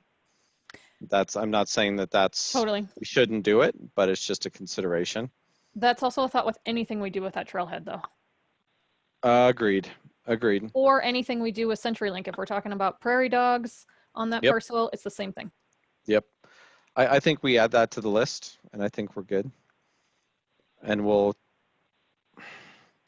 do we want to do some pre-work to vote before we come back to the next meeting? Are we going to sit at the next meeting twiddling our thumbs like we are now, saying, what do we do? Or should we vote? You know, should I work to get some feedback from Allison and then send out a list and people just rank order their preference? And then we go that way? I mean, this is a hard decision to make because it's not that much money with, you know, some opinions. So I don't know. I could see we can get paralyzed and spend a lot of time on this decision. I think that's a good idea because I know I'm not ready to vote. Oh yeah, well, I need to get feedback from town staff before we do anything. And then so what are the ideas? Ranking is good. Kate, did you have the list? If not, I will make it right now. Okay, so ideas were. I don't have it. I'm working on Okay. two mice and I'm two computers. Yep. No. Okay. So let's write down the idea. So it's OR amenity, shade trees. It is Raptor program equipment. It is give back to Parks and Rec from the town to do as they see fit. Was it for trees specifically or something see fit? That as they see fit.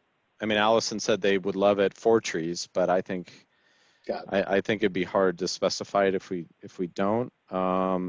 Some sort of consultant for prairie dogs. The reason I asked, just to pull the thread a little bit, Ryan, was we had made a resolution a long time ago about cottonwoods. And so if we were going to give the money to Parks and Rec, maybe we could sort of earmark it for work on or for support of cottonwoods. But they have a whole they have a whole tree plan. Like I just don't want to get in the middle of that. Yeah, that's just a mess. Last time I said this. Sorry. So OR amenities, Raptor program equipment, back to Parks and Rec, consultant for prairie dogs. I'm missing two. What am I missing? Oh, well, we said a consultant for something else that we might want to learn more about, but because we don't have any ideas, I think that one is going to be, I think we should drop that from the list unless someone has a specific idea. What are we missing? Oh, well, we don't, I mean, 4 is good. Hey, Ryan, can you tweak the shade trees and also put to be focused on the east side of that trailhead, just because that's what we ranked and voted on the amenities list?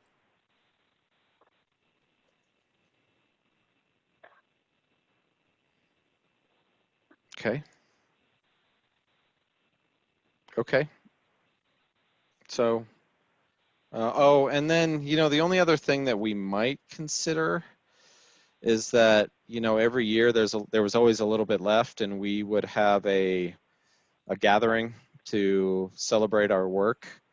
You know, having a gathering at a restaurant probably it's probably not a good idea this year, but we could do a socially distant, in a park to, order some food and hang out. I don't know if you all are open to that, but we've had some pretty major accomplishments this year. I'd love to figure out some way to celebrate, right? We deserve to. So I think that's just a good wanted to idea. throw that out there. I mean, usually it's not that much money. We're talking a couple $100, so it's pretty small in the grand scheme, but I think we should put it on there. So, I think you're going to change the month because usually we do it in December. oh yeah, I think we would need to do it in the fall. Yeah. And maybe at that point there's some sort of like ribbon cutting on something and we could do it afterwards or something Yeah. like that. So, That okay. would be nice. Okay. Sorry, I know we need to cut this short. And one last thought on CenturyLink. Would we need to consider any money for that sign? We never have in the past, but I just want to make sure, assuming it gets named and we get a sign. I don't know. Mike, I mean, I know we need a sign. I just don't know if it needs to come from that fund, right? I mean, it's a couple $100. I think usually town staff can find that money like they did for OR. That's what I thought too. I So- just wanted to make sure. Okay. I think we have a good list. So we'll run it by Allison quickly and then, or I keep saying Allison, but really Leslie's team, and then distribute, we'll vote, and we'll come back and make a decision next time. Good? Okay, moving on. CenturyLink naming. So quite frankly, I was going to do more work on this before this meeting, and a lot of things came up, like Park at Rock Creek, and anyway, it didn't move very far. We have the names collected. We have, a reasonable set of names to feed in. Allison sent me some information on the software that the town has to do some public outreach on the naming. Trustee Hammerly, you were going to ask the board about if they would be open to a winner being involved in the ribbon cutting. Were you ever able to get an answer? I didn't get an answer. So as my mother said, it's always better to proceed and ask for forgiveness. So Okay. I would say there's a way we can figure out a way to make it. I mean, I think so. So I think we can figure it out. Okay. So I think we have all the information we have to get started. We just need to put some effort into the logistics, right? This will be the first time that I've done a public outreach like this for something. I mean, again, it's super important that we do the public outreach and take our time, right? There's no deadline for which we need to have this done. So I will find some time to look into that and get a process going, and maybe I bring back the full plan at the next meeting, or I think we have enough to actually start a process. I mean, are you all okay with that? That if, we have some names to feed that we all threw in and we include those, we say we have a way for other people to either vote and or submit names. And then if somebody submits a name that's then chosen or gets the highest votes, let's say that it even doesn't get chosen by the board, but it gets the highest votes, and they would be involved in the ceremony for christening the land, ribbon cutting or whatever we do. I like that, Ryan. I think you might need to do it in 2 steps, though, right? Collect some names first, add them to the list, and then put it all out for vote at once. Yeah, I don't know how these systems work, right? You may be able to add them, so we'll have to figure that out. And if I find that the plan deviates significantly from that, I'll try to figure out a plan, bring it back to the group, and then we can start it after our August meeting. So Ryan, if you want to let Allison know if she's who you're going to work with primarily, I'm happy. I don't have a lot going on right now, so I'm happy to help. okay, I may ask for your help on Okay. on looking into that system. Cool. So thank you. Okay, any other discussion on the CenturyLink? So you're just going to Naming? report back in July with the comprehensive list and the plan, basically? Well, what I was hoping is that we agreed that general plan, if you're all okay with that, if it doesn't deviate from that, we'll go forward with it. but if it deviates, you know, somewhat from that plan, like there isn't a piece of software that does exactly what I say and we need to do it in 2 steps, then I think I'd probably bring that back to the group to make sure you're all okay with that before we get going in August on this. No, that sounds great. I would just like to hear what everyone submitted to you, because that's the fun part of this. Oh, yeah. Sorry. Let me read those real quick. They were pretty good. I just have to find my right document here. Okay, here are the names. Gateway Open Space, Prairie Falcon Highlands, Kestrel Plateau, Prairie Falcon, Superior Skyline, Skyline Ridge, Superior Wildlife, Boulder Valley Gateway, Prickly Pear, Meandering Valley, Superior Ridge, Scenic Superior, Coyote Ridge, and Superior Ridge. So there's a couple duplicates in there. So it's Fun. Yeah, it's good. It's a good list of names. So thanks for bringing that up, Tracy. Okay, let's move on to discussion on prairie dogs. So I know Marcy is prepared to have a discussion with us. So Marcy, take it away. Hi, I think I anticipated that we would be short on time, as has happened. So I sent out a summary of my research. Oh, pardon, now my dogs are going to bark. So I sent out a summary of the research I've done before this meeting. You should all have it. Basically, as you'll see, I have discovered that prairie dogs are one of those animals that are totally misunderstood. They are actually very social animals that have towns and a hierarchy and live in family groups. And in fact, one of the problems with moving prairie dogs is you have to move the family group, because if they're divided, the prairie dog will spend its time going back to its family. It will, die trying to go back to its family. The Superior Code currently says 162530 that the applicant shall relocate or otherwise remove such prairie dog colony if there is a healthy living prairie dog colony located on a property. I got concerned because of the park at Rock Creek, the Carious property, because that is the last known prairie dog colony in Superior. And I got concerned by the history here, even though we have a code that says they should be moved or relocated as the first choice or otherwise removed. The history here hasn't been very good. I found the recommendation by the developer for Park at Rock Creek, and the developer had actually recommended that the animals be trapped and then fed to the ferrets or the raptors. Then 88th Street renovations, they gassed them. And in Town Center, they were gassed again. And there's nothing humane about gassing an animal. Number one, gas does not distinguish between gassing a prairie dog. It gasses all animals in the vicinity. So if you have squirrels and chipmunks and rabbits and birds or any other animal in that area, it will kill that as well. It is also dangerous to humans.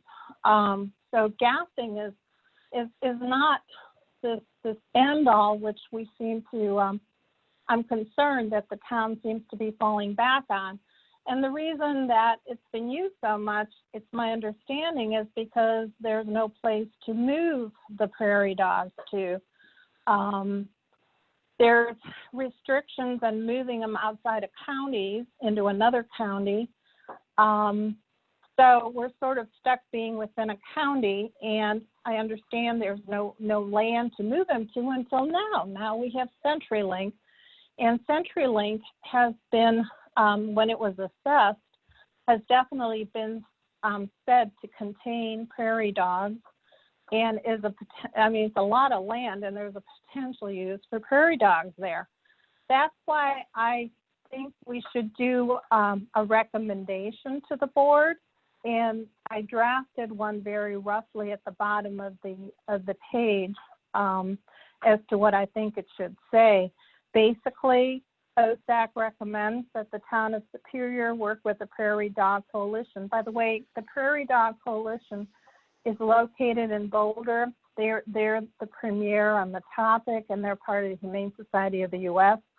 and the Colorado Division of Wildlife to designate CenturyLink to assess it as a possible relocation area for PDs in the town of Superior. Anyway, it's written at the bottom of that page, which I'm scrambling to find right now. But I would like us to make that recommendation so that we're ready. Although we dodged the bullet with park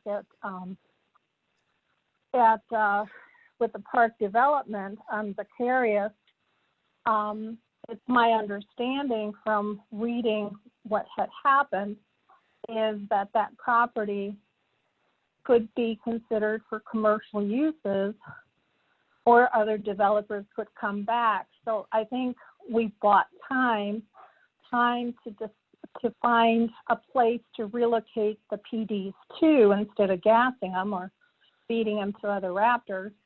And I think we should use that wisely. Yeah, I just wanted to jump in here real quick, and I get concerned when one of our advisory committees is giving out misinformation, and so I wanted to clarify what happened with 88. Okay. The prairie dogs were trapped. They were then euthanized humanely, and then they were indeed given to the Raptor program up in Longmont or wherever it was. But you know, it is important that we not give out misinformation. So they were trapped, they were euthanized humanely, and then they were indeed used to feed raptors just like they do when they're sitting on the property anyway. So yes, it sucks. We don't want them to, you know, we don't like to see any living thing perish, but you know, we were not inhumane in the way we proceeded. So I just want to make sure everybody was aware of that. Andy, I never meant to say it was inhumane, and I apologize if I was incorrect. That was my understanding from talking to someone familiar with what had happened. But I do know the town center PDs were gassed. That's correct. I do not know the answer on that question. All I know is what happened with 88th Street. I was only on the board during 88th Street. Okay. And I just want to make sure that we give out correct information. And Marcy, always feel like you can call town staff and ask that question because they'll be happy to answer. I actually reached out to town staff on this, but it's difficult to get people right now. But it was about something else related to prairie dogs, and I apologize for that misinformation. It will be corrected. But it doesn't change the bottom line here. The bottom line here is that Vicarious has the last known prairie dog colony in Superior that we know of. Vicarious could be developed, even though the park at Rock Creek the rezoning was denied. There could be a new developer. Trustee Hammerly mentioned something about making it a commercial property. Things can happen, they can happen quickly. And I think we should be in a position to protect the last colony and find a place to hopefully relocate it to, rather than have it be fed to raptors or potentially gassed. And that's how I got involved in this. So Marcy, one thought here I have is that Boulder County is going to have an easement on this property. It seems Right. like not including Boulder County in this recommendation would be a mistake, since they have, Okay. it seems like they have the decision power for that kind of thing on this property. Okay. So we might want to modify that to add them to the group. Frank? I think that's a really good point. So I appreciate this, Marcy. It's a very interesting idea, and I see that you're looking at it through the lens of the prairie dogs, and I understand the sympathy for them. I have some significant reservations here, I'll be honest. Okay. I'm not in favor of the way it's written, in part because I think you're looking at it through the lens of the animal and not through the lens of the landscape. The who? The CenturyLink property is currently, and has been, along with Coyote Ridge, open space for a long time. And there's no prairie dogs there. And it's connected to other areas where I believe prairie dogs do frequent. And it's a very mature environment, CenturyLink is, when you think about plant succession. And so what you might do here is sort of try and solve one problem by creating others. And it could be problems that you don't know that you're going to, you might have unintended problems in CenturyLink as a result of prairie dogs. And it would be a shame if they came in and had a significant impact on that environment, given the investment the town has just made. So I'm sympathetic for the animals. I am. I'm not saying that I'm not. I'm just saying that I'm concerned with the approach and the lens that this is being looked at through. I'm also concerned about working with a group called the Prairie Dog Coalition. They're likely an advocacy group and not necessarily going to be sort of necessarily honest brokers in offering the science.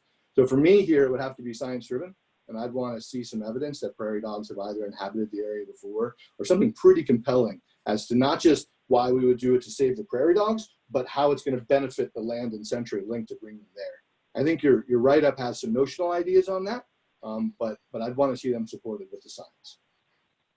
The reason I included the Prairie Dog Coalition is because they've been very active in this area on the topic, and because they have done studies on how to relocate prairie dogs. And in fact, they are the premier group that has relocators present that can advise on whether an area, if they can be relocated, how, whether the land, there's certain factors that they consider in looking at land, the soil, the habitat, the terrain, whether it would fit a prairie dog. So there's certain factors, and they've done studies on that.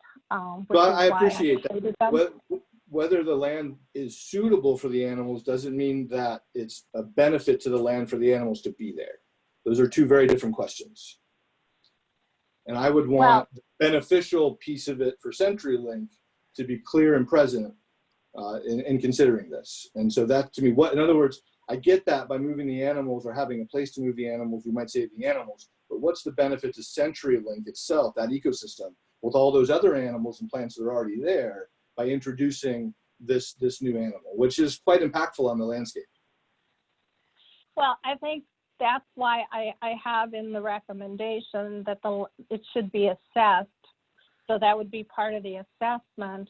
And I think the question is the benefit to the land of CenturyLink or the benefit to the prairie dogs. I think it's the benefit to the town of Superior. And I think the benefit to the town of Superior is to save the last prairie dog colony that we have from extinction. So well, but here's the unintended consequence. You get this designated Boulder County prairie dog relocation. They could come from Longmont. They could come from North Boulder. There's no saying that Superior prairie dogs would even have a spot there. And are we okay with that? Right? It still would be saving prairie dogs, but it might not be saving Zaharias prairie dogs. I think that we would have to, we would have to have some kind of a method on when relocation would be possible. You're right, because other jurisdictions could have a right to put prairie dogs there. But we have, I think that can be dealt with in creating some kind of a system, because you can only put so many prairie dogs on a piece of land. And again, that goes back to the assessment. I guess I didn't quite hear, though, what your thought was on if that would be okay, right? If it got designated and then the month after it's full from some other relocation, Is that achieving the goal? I don't know. I don't have an answer or an opinion on that, but it might not serve the purpose of the Zaharias prairie dogs or Town of Superior prairie dogs having a home. That's my concern. No, and I understand that concern, and I think that is all that's going to be part of the assessment here on how it would work. And you're right, but I can't answer that right now. I think that's all part of the assessment.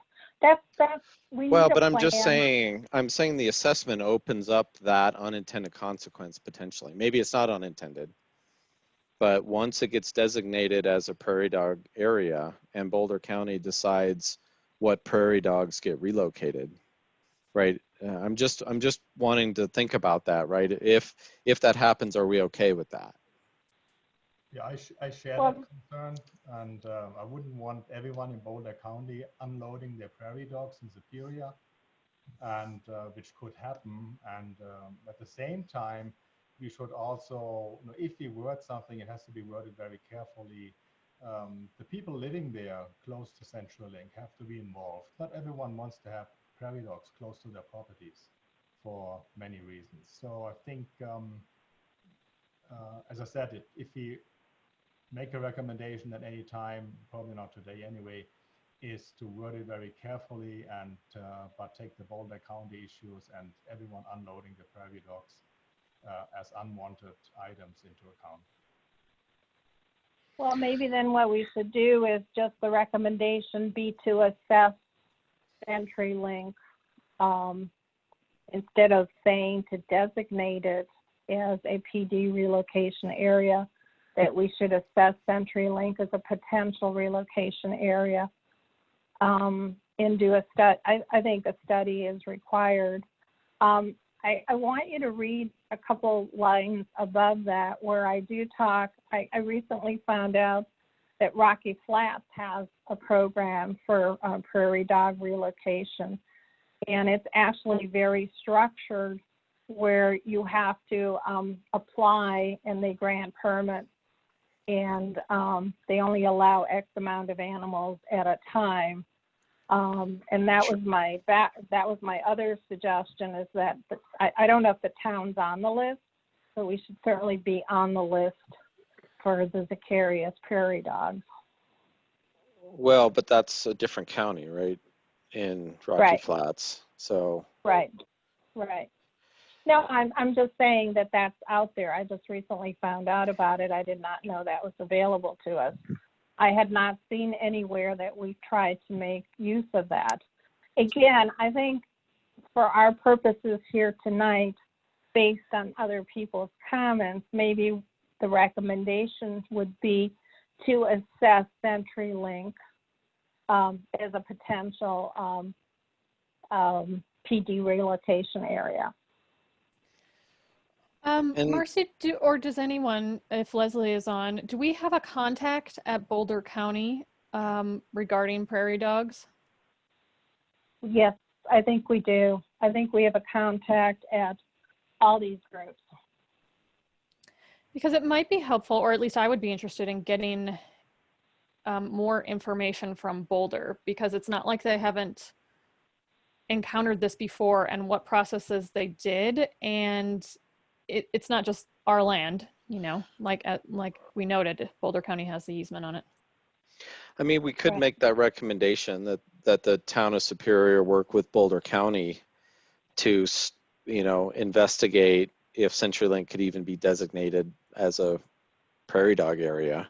Or The wording isn't right, but should I it do be think redirected to investigate what could be done for the last prairie dog colony in Zaharias,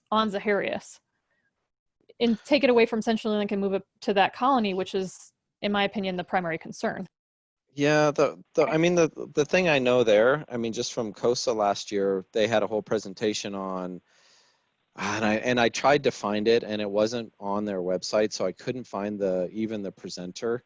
But they were talking about, they've actually got very strict metrics about certain amount of grass on a piece of property versus the number of prairie dogs, and when that gets too high, they absolutely will not relocate. And they said that's pretty much where they were, right? They were peaked out at too many prairie dogs, and it's why they were actually recommending euthanization over relocation, just because of those trends. So I understand where Marcy's coming from, is trying to open up a new location that maybe wasn't on Boulder County's radar. So that combined with the potential danger of losing the last colony, I think those two factors together. but Marcy, I mean, why the last colony, right? I mean, yes, I understand it's the last, but I mean, that feels more emotional to me than scientific, right? There's a colony over the bridge of 36 over by Avista, right? So it's not like we're saying there's no more food source for raptors in the area, right? I feel Also like coming that's back to Bismarck. There's a bunch yeah. back in the area where they were wiped out a couple of years ago. They're back, or at least coming back. No, The other day. they're back out there. Yeah, for sure. Yeah, I sort of have the same point. It's sort of an artificial. The town of Superior is an artificial construct. I like the idea of supporting the animals, but I'm real nervous about the idea of impacting a system that's working really well in CenturyLink. I'd be comfortable with something like recommending the town assess whether CenturyLink would benefit from prairie dog introduction, but I'm not comfortable with anything other than that so far, based on what I've heard. I mean, others could outvote me, but I'm not. The other statements I wouldn't be supportive of. It's got to be a benefit to CenturyLink in my mind, and that's going to be a hard case to make. I would like to know more from Frank regarding why it is harmful, or the concerns of it harmful, but we're limited on time. So I guess I'm not sure where to go from here. Yeah, no worries. It's kind of simple. Prairie dogs, they burrow. They change the landscape significantly. They create avenues for water to move in different ways. They can erode different areas. I've read some things where they're beneficial, and so I don't actually know enough to have a strong opinion myself about their ecological impact. I just see the landscape, and I see that when they're on a landscape, that landscape is altered significantly. And I'm no expert, but I also know golf courses don't like gophers, and we've got a golf course that borders that property there, and we've also got quite a few homes that border that property, and I don't know what kind of rules there are with, open, if that's a good or bad thing. But I think we need more information, right? None of us are experts. So I like Frank's suggestion of asking if prairie dogs would benefit that ecosystem, because that I just think that's a wise way to phrase it. And I'll be honest, even that makes me a little nervous, because as soon as we start to link these ideas, it starts to become an eventuality. So I do have some concerns, but that would be a road I'd be at least comfortable exploring. Or if we're going to make a recommendation, do we want to make it specifically about the prairie dogs and have nothing to do with CenturyLink? I like that too. Yeah, because what's the purpose of the whole discussion? Is it that we are able to then move the prairie dogs to CenturyLink if it is deemed appropriate, or is the purpose to save the prairie dogs? Yeah, this might be a question for Trustee Hammerly, but you talked a little bit about the way that they were trapped and euthanized in the one place. To me, the resolution we would put forward is that every possible option for relocating the prairie dog should be exhausted before taking any steps like that.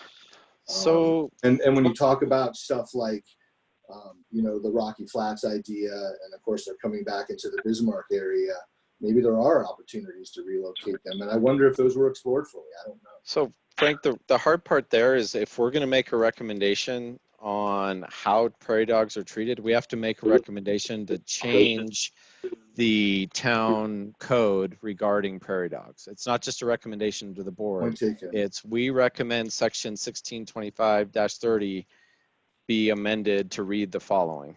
And I feel like we're pretty far away from that. And I know Marcy understands that. And that's why I think she was trying to take this solution of, you know, and I do appreciate, you know, Marcy, you thinking about this way. And obviously you put a lot of effort into this, so I appreciate it. Well, what does the group want to do? I mean, I hear Tracy saying she wants more information from Boulder. I see Frank saying he wants to see the benefits to CenturyLink. So it sounds like you guys want me to go dig more information out. Is that what I'm hearing? Well, I don't know if you have to. We could make a recommendation that if, you know, the town has knows people, we are part of Boulder County, right? And Boulder County works on prairie dog issues for the town to reach. I mean, I think it's probably needs to be the town to reach out. I don't know if that's a true statement or not, but we could make a recommendation that town staff reaches out to Boulder County to assess if if prairie dogs would be a benefit to the CenturyLink property. Did I just say Boulder dogs? Yeah, It's you getting did. late. It's there with the $250,000. Yeah, man. All right. I'm going to start a website and I'm going to sell $250 Boulder dogs or $250,000 Boulder dogs. Ugh. It's I mean, prairie dogs. It's where they're from and the fact that they bark. Yeah. I mean, I think that that's a reasonable recommendation, what I just said. But I'm curious if other people want to go that route. Well, the question I have, do we have to make a recommendation or in the short term? Because the park proposal has been put aside. And we're talking about a potential new commercial development, which will take years to plan. And so I don't think we should put ourselves into any unnecessary pressure to make a recommendation, in particular if the wording can be pretty dicey. Another, I don't think piggybacking off of that though, do we have to make a recommendation? Could we just ask Allison or Leslie or whomever to? No, because we No? don't direct town staff work, right? We make recommendations to the board who then direct town staff. We need to be careful about our communication paths Yeah, here. and I know we need to be careful, but if it's part of our work plan, which I think the point would be it's not part of our work plan, right? It is for wildlife encouragement, but even if it's part of our work plan, we don't get to go, you know, directly ask town staff to. Okay. We don't direct them to do work. Okay. And remember when we did the study of the reservoir, we did include in there that the prairie dogs should be relocated, but it's only a one-liner, one bullet point. So this is not new to the group. No, but what's new is that we're asking town staff, the board, to direct town staff to do some new work, to take on some work for this. That's what's new. We're taking the next step from one line. And Rainer, back to your point, I do agree that we shouldn't rush. I'm not sure what will change between now and the next meeting. If, you know, I don't know. I mean, I guess Marcy could try to see if she could contact someone at Boulder County, but I don't know if they will interact directly with citizens when it comes to these kind of issues, or if it needs to be town staff. That's my only concern, is that we circle around next month and we're at the same spot. Well, one thing that would change is, I mean, I saw that document from Marcy a couple minutes before the meeting. So okay. You really didn't have time to think about that, to be honest. And so certainly, as there's no rush, I mean, there's nothing that forces us to make a quick decision. Okay. And I think that's a fair point. That would, I mean, gives each of us a chance to kind of do some background thinking about that. Okay. I think I'm hearing it. I mean, Marcy. Go ahead, please. more, Ryan. I think so. I'm hearing go back and do some more digging and give us some time to think about it and try to take a different focus than the one I took. I think you've made some good progress here, though. I mean, I do appreciate this. So, but I do think that's the right approach, and then we'll circle back next meeting on this. So, Hey, No Ryan, I problem. want to echo that. I said some things, in opposition to the idea, to some of the ways you were thinking about it, Marcy, but notionally, I really am hugely supportive of trying to save the little furry animals as much as we can. So if we can figure out a way forward where everybody wins, I'm all in. I just was sort of worried about creating a problem where there isn't one and solving the other problem. So I hope you can appreciate that. Yeah, thanks for your work, Marcy. Well, I think you guys know what I'm trying to do here, and so if we can collectively kind of figure it out to make it work, I would really appreciate it. And I'll be back. thank you, Marcy. Okay, the last thing I really want to talk, we delayed this last time, and I just want to put my thoughts on social media out there. I don't think we should have a ton of discussion, and we can circle back if people want to have more discussion next time. But this all comes up because we see people on social media talking about purchasing land and other issues, and for me, there's a strong desire to want to get in there and say, as a member of OSAC, here's what is going on.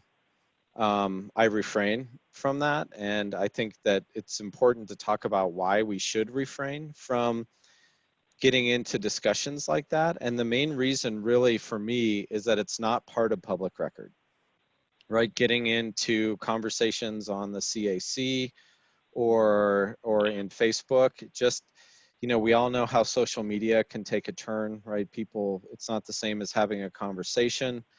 And what we do really needs to be part of the public record for the town. And so, what I think is appropriate is that if we want to announce town events, like so for National Trails Day, it would be totally appropriate for me to go on to the Superior community and say, hey, the town is having the National Trails Day event. We'd love to see you all come out and share the post from the town, a few days later, or email that out on the CAC or the other channels that the town has, right? If we, if people are really pushing us to engage, we should say, look, really just come to our meeting, right? You can talk at public comment and let us know what you're thinking, and we'll be glad to listen to you. And if we feel like we need to respond, we will. Anyway, I don't think that this is contentious, but I just wanted to put those thoughts out there because I don't feel like there's clear guidance as committee members on how we should be interacting. But I think that the public record part is an important piece of how we conduct our business. So, by all means, if you want to comment as a resident, please do. I just think it's important that you specify that you're commenting as a resident. As a resident of Superior, you don't even have to say that because I'm part of a committee member, but just say as a resident, these are my thoughts on this kind of issue. And I think that gives you good coverage to, have a discussion. So I'll just leave it there. If there's thoughts, we can talk about it for a few minutes. If not, we can move on. And if there's lots of discussion, we'll carry it over to the next meeting. I have a motion that we move on. No, I want to say something. I don't disagree with you, Ryan, and I personally feel social media is gets pretty out of hand and pretty ridiculous. But that being said, a lot of people use it as their primary source for information. And the example that I think of is when just absurd things were going on the CAC about the CenturyLink parcel, and they were not true. And I don't post on social media, but I felt the need for someone to do so to clear the record, for lack of a better phrase. So I totally agree with you that I don't think it should be our purview to be posting and commenting on everything. And I did post as a private citizen at that time, but I encourage others, if they feel the need to post as a private citizen, please just be mindful of using the facts and try not to insert your own opinions in there, just so we can keep it clean. That's all. Yeah, thank you for that. I agree, right? Because this is where I struggle, because we have facts because we're in this and we know it, right?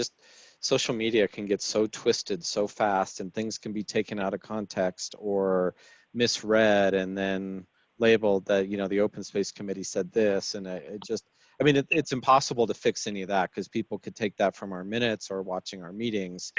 But anyway, and if you're ever just not sure, just ask. Right, just, if we notice that something is really getting out of hand, that we have some information, maybe we will decide to craft something or help out in some way, like just say, hey, maybe you should go look at this document that's on the town website, right? Something like that might be good ways to handle these kind of things rather than our opinions. So Yeah, I think that's good advice. Whenever you can reference back to actual documents, specific pages on documents or minutes or anything like that, when you're responding as a committee member, I think that helps a lot, because folks they don't watch the meetings, they don't read the minutes, they don't read all of our documents. I mean, all of us are guilty of that. So I would encourage that too. I agree. Okay. Thank you all. Okay, on to updates and look aheads. Trail ranking update. I have no update. I have not heard back from ProStack yet on this, so no update. Park at Rock Creek. We kind of gave an update that there is no active development plan, but it's still quasi-judicial, so we shouldn't really be discussing it with Trustee Hammerly in the room, but I don't know, it's really just to give an update that that's where we're at with that application. If we want to discuss the property at a future meeting, we by all means could. Okay, standing updates, Orman Roach, including the CAP subcommittee. So it sounds like there was some action on the subcommittee, so it'd be great Yeah, to hear Reiner, it. do you want me to go or do you want to go? Okay, Oh. I'll go since we're there and make it brief. We met on the trailhead in late June because of some additional thoughts that we had put forth, that Reiner, Sean, and I had put forth, and ironed those out. And now the document is going to went out to the artist call last week. And after it takes several weeks to hear back from all the artists. And after they do, we will meet again in August. Is there a concept for the art piece that they're talking about, or is it just we're looking for art? No, there is a concept and there's a whole document with all of our thoughts and materials and location and all the details in there. The only thing I'm curious about is I didn't know if it was focused on solely on that picture frame idea we had, or if it's all over the map. It's pretty broad. Reiner, you want to add anything?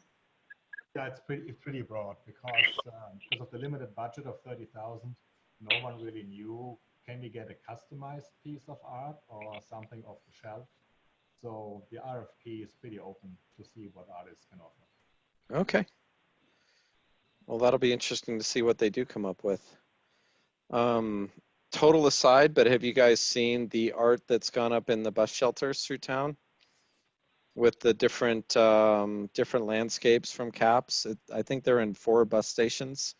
I think there's one right at the top of Rock Creek Parkway and McCaslin, kind of by the little pond up there. I don't recommend you not pay attention to the road, but if you're out walking or biking, take a look. They're pretty cool.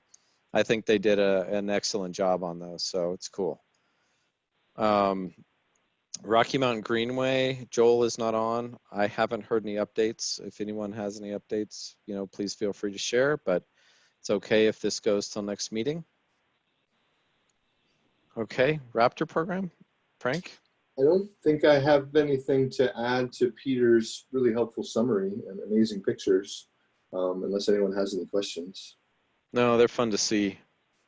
Yeah, his team's doing a really nice job. I've gotten on his email list, and they have some good dialogue and good discussion. They're very focused on conservation. And whatnot. So really good team. Right on the other side of 88th, you know, right where 88th goes over 36 in that Yeah. open space there. I saw a bald eagle the other day Yeah. flying around. That Yeah. was so neat to see. And there were some other birds chasing it. So it was doing some evasive maneuvers. And man, that was just really cool. They're huge. Peter, you know, kudos to Peter and all the volunteers. You know, you're probably not listening, but thank you for all you're doing for Yeah. wildlife encouragement in the town. Yeah, he and I have actually had an active dialogue going too on the little prairie dogs. So we're chewing in, Yep. we're digging in on this, believe it or not. And I think he'll be real pleased to hear that. At least it was suggested, perhaps, that we might use some funding to support his group. The other thing I'll throw out there, and I think maybe we mentioned this last month, but in case not, Peter is open to providing, you know, tours for folks. So if you want to go and see some raptors or take a tour over at the reservoir, I'm sure he'd make some time to do that. It's really important to him. Okay, thank you. Oil and gas. So Marcy, I saw you sent, there was an email that went out and I did read it, but I'm not recalling much of it. So if you give us that update, please. Trying to save some time here again, I sent out an email with a copy from a Denver Post article dated June 22nd. And basically, the big news is that according to the new law, the governor, which is Governor Polis, of course, had to appoint a 5-member commission. And the nice thing of the article is it names the people and their backgrounds, and the backgrounds vary, the oil and gas background, environmental background, men, women. And it replaces the current 9-member commission who were voluntary only. And the article also mentions the accomplishments of the commission, which were not very many, and I list them in my email, which I do not have in front of me, but you guys can look at them. The good news is that the new commission is now going to have hearings in August and September on continuing the rulemaking and getting public comments. So we're finally, we finally have the commission in place, and we're finally going to see some movement. But they did do some good. Does anyone have my email that says the 3 things they accomplished? I can bring it up here. Yeah, because the 9-member commission, I can't get on my email right now because I'm talking on my cell phone. I have But, it, Brian, would help. Yeah, go ahead. Go ahead, Frank. 3 things. The 3 things they accomplished. Yeah, rules on ensuring testing and integrity of flow lines and making sure out-of-use lines are shut down properly. Rules requiring more frequent inspections of oil and gas equipment, especially for homes and schools within 1,000 feet of well sites for air quality control. And then lastly, rules for well bore, the hole drill to access oil and gas, pipes and casings which are installed to inject fluids to force fractures in the rocks and sand to emit the minerals. It appears that the rules are to ensure that no fracking fluids, oil or gas escape into the ground. Yeah. So basically, these are the items they've accomplished in the rulemaking they've accomplished this far, and the new commission will head forward from then. As you know, what happens is a law is passed and then regulations are issued, and we're still at the regulation stage.